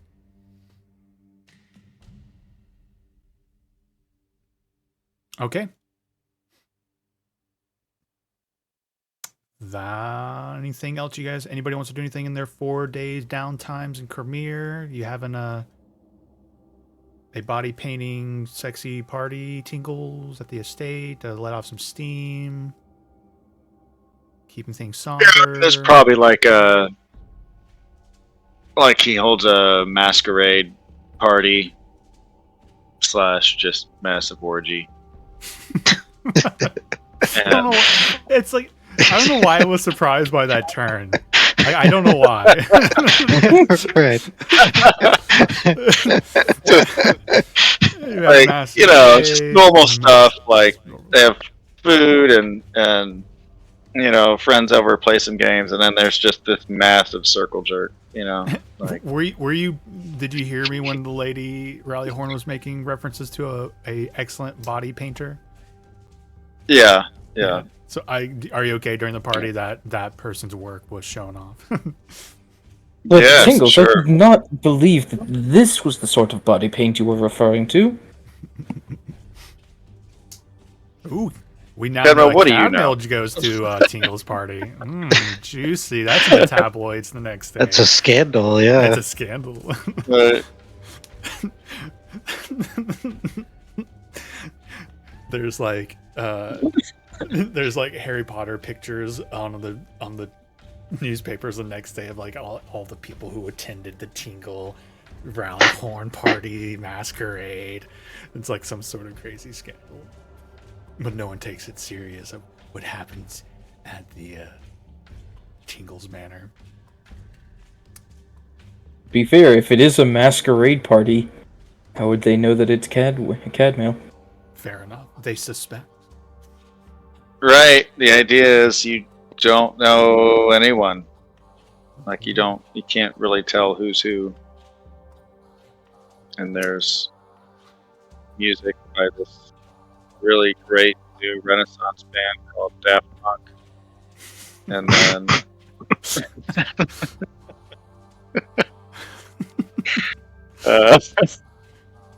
you know, there's rooms if you want privacy, or really there's like also this kind of like platform in the center. Yeah, give us And details. people can just go up there and just start boning up there, you know. I mean, and then everyone can watch or they can join in. I mean, there's lots of STDs at this thing. It's a magical ones. Yeah, magical STDs, because normal mundane STDs not an issue in this kind of world, right? No. Not with Imported greater directly from the Feywild. When your wiener cries, there's rainbow colors coming out of it. It's a sexually transmitted curse. Oh my god, an STC? I love that action. I can't believe that's the first time I think I've heard that. A sexually transmitted curse. Oh, that's canon now in my games. STCs.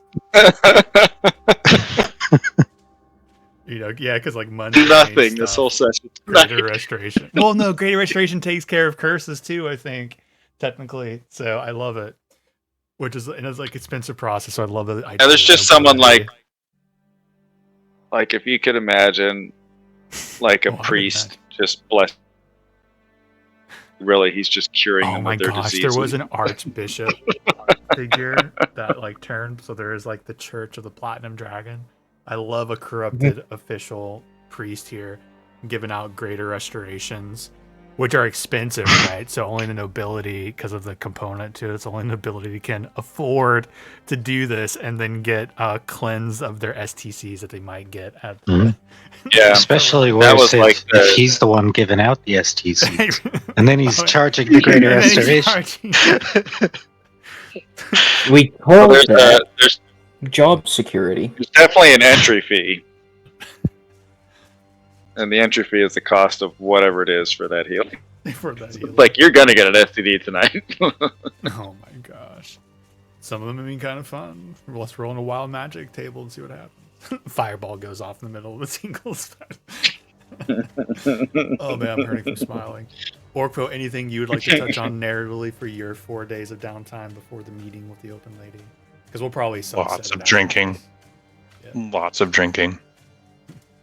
Do you leave anything in King Cadmail's bed? Because everyone's going to a party, man.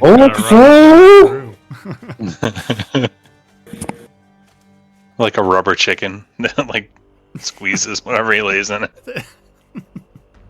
Roll, okay, yeah, you allow it to happen, Cadmail. You just get into bed and you just hear it. And you just look down. There's a rubber chicken that you like sat on. Yeah. I mean, I'm at the party. I might as well say that that was like the same night. Yeah, you Just can like- turn back. I tell Orkfo, alright, Realm and I are going to Lord Tingles' party. Please watch after the castle, make sure everything is prim and proper when we return. I mean, I'm going to the party too, man. Ooh, I didn't know Orkfo was gonna go to the party. I assumed he wasn't. Is there booze there? There will be booze among other poisons. There will be plenty of fresh mushrooms and different Pancakes. bay weeds. There will be pancakes. Yep. Though I don't believe it's the pancakes you're thinking of.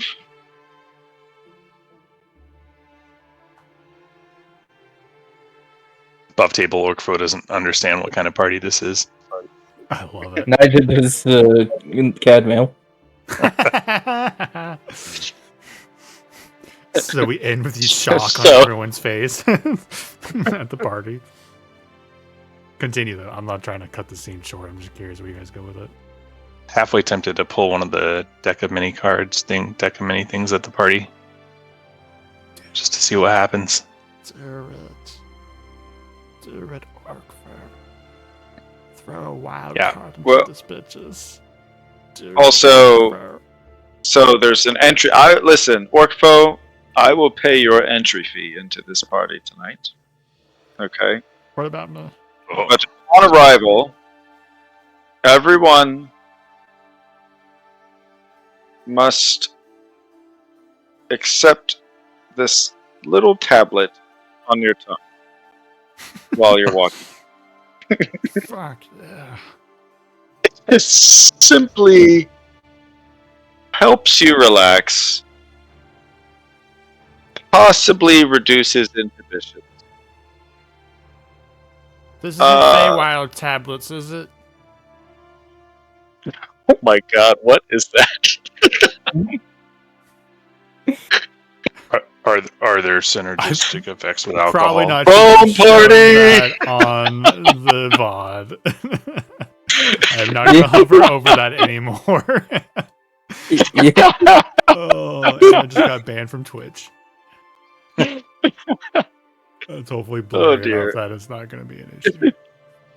What I can promise you from this evening is a night filled of experiences in which you have never had.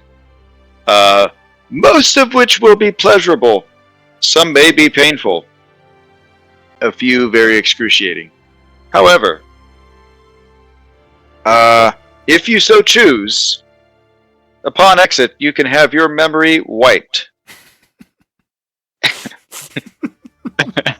And also, you will be cleansed of anything you may have picked up along the way, or if there's something growing out of you that normally isn't out of you, that will be cared for. We've made all the proper accommodations and preparations for this. Trust me, there are sometimes you'll want your memory wiped, but that may not happen tonight. You know what? You kids go have fun. This explains a lot about you, Tiggles. Y'all go have fun.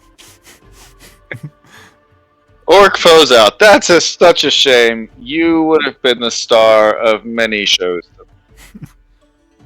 Tingle didn't answer me. Is it Feywild tablets? Because I don't fuck with that shit no more. No, it's not Feywild tablets, though there will be Feywild weed, but there's a special room for that. As long as I don't expectations to Yes. do that shit, then I'm fucking in. You are? I thought you said you would never do it again. You know, No, after the I'm whole saying bathhouse thing. As long as I don't gotta go to that room and do that shit, I want to try all this. No, there's- The Feywild, anything Feywild related is in a Feywild room. Yeah, I'll keep my It's distance. fairly secluded from everyone else. I want to Those poach. people go on journeys. Tell me about it. Have you ever done that? Only shit, man? accessible. Fucking months, man. Only accessible through a perfectly circular ring of toadstools. Actually, it's also fucking possible to do it in a fucking hot tub. Right, Romeo?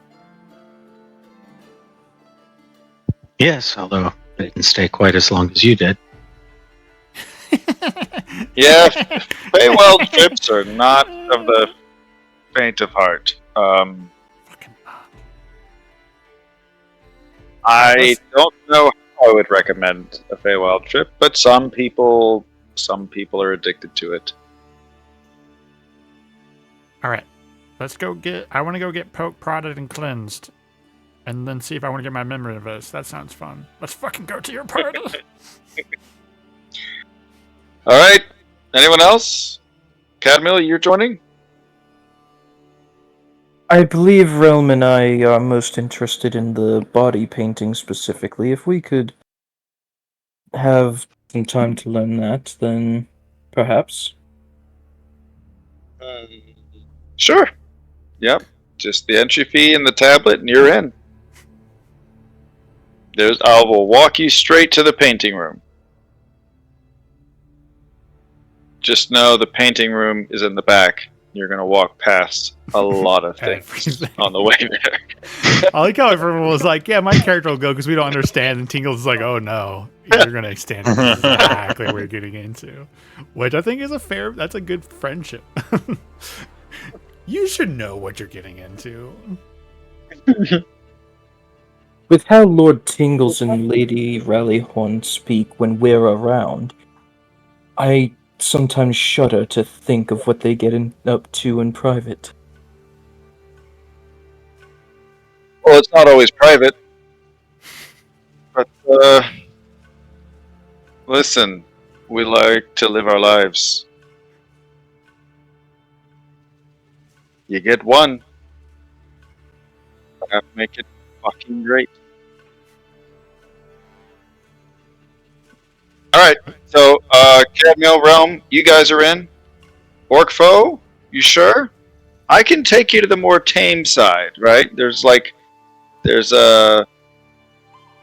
what's called a trip sitter. They will just kind of keep you reined in, and at least you get to have some fun. You don't have to worry about making some, mistakes that are permanent, and then still get to have a little fun.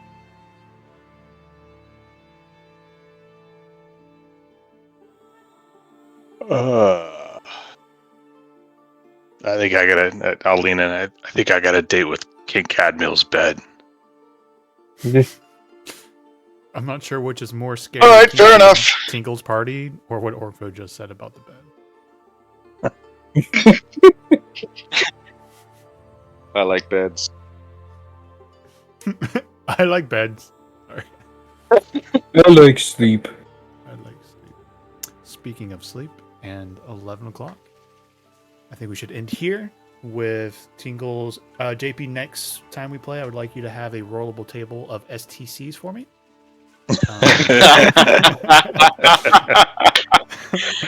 Dude, I will take this task.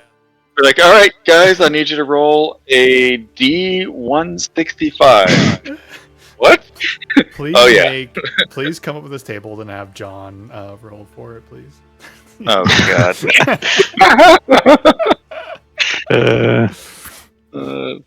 All right, boys. Though, yeah, GG's. Let's end on that, and then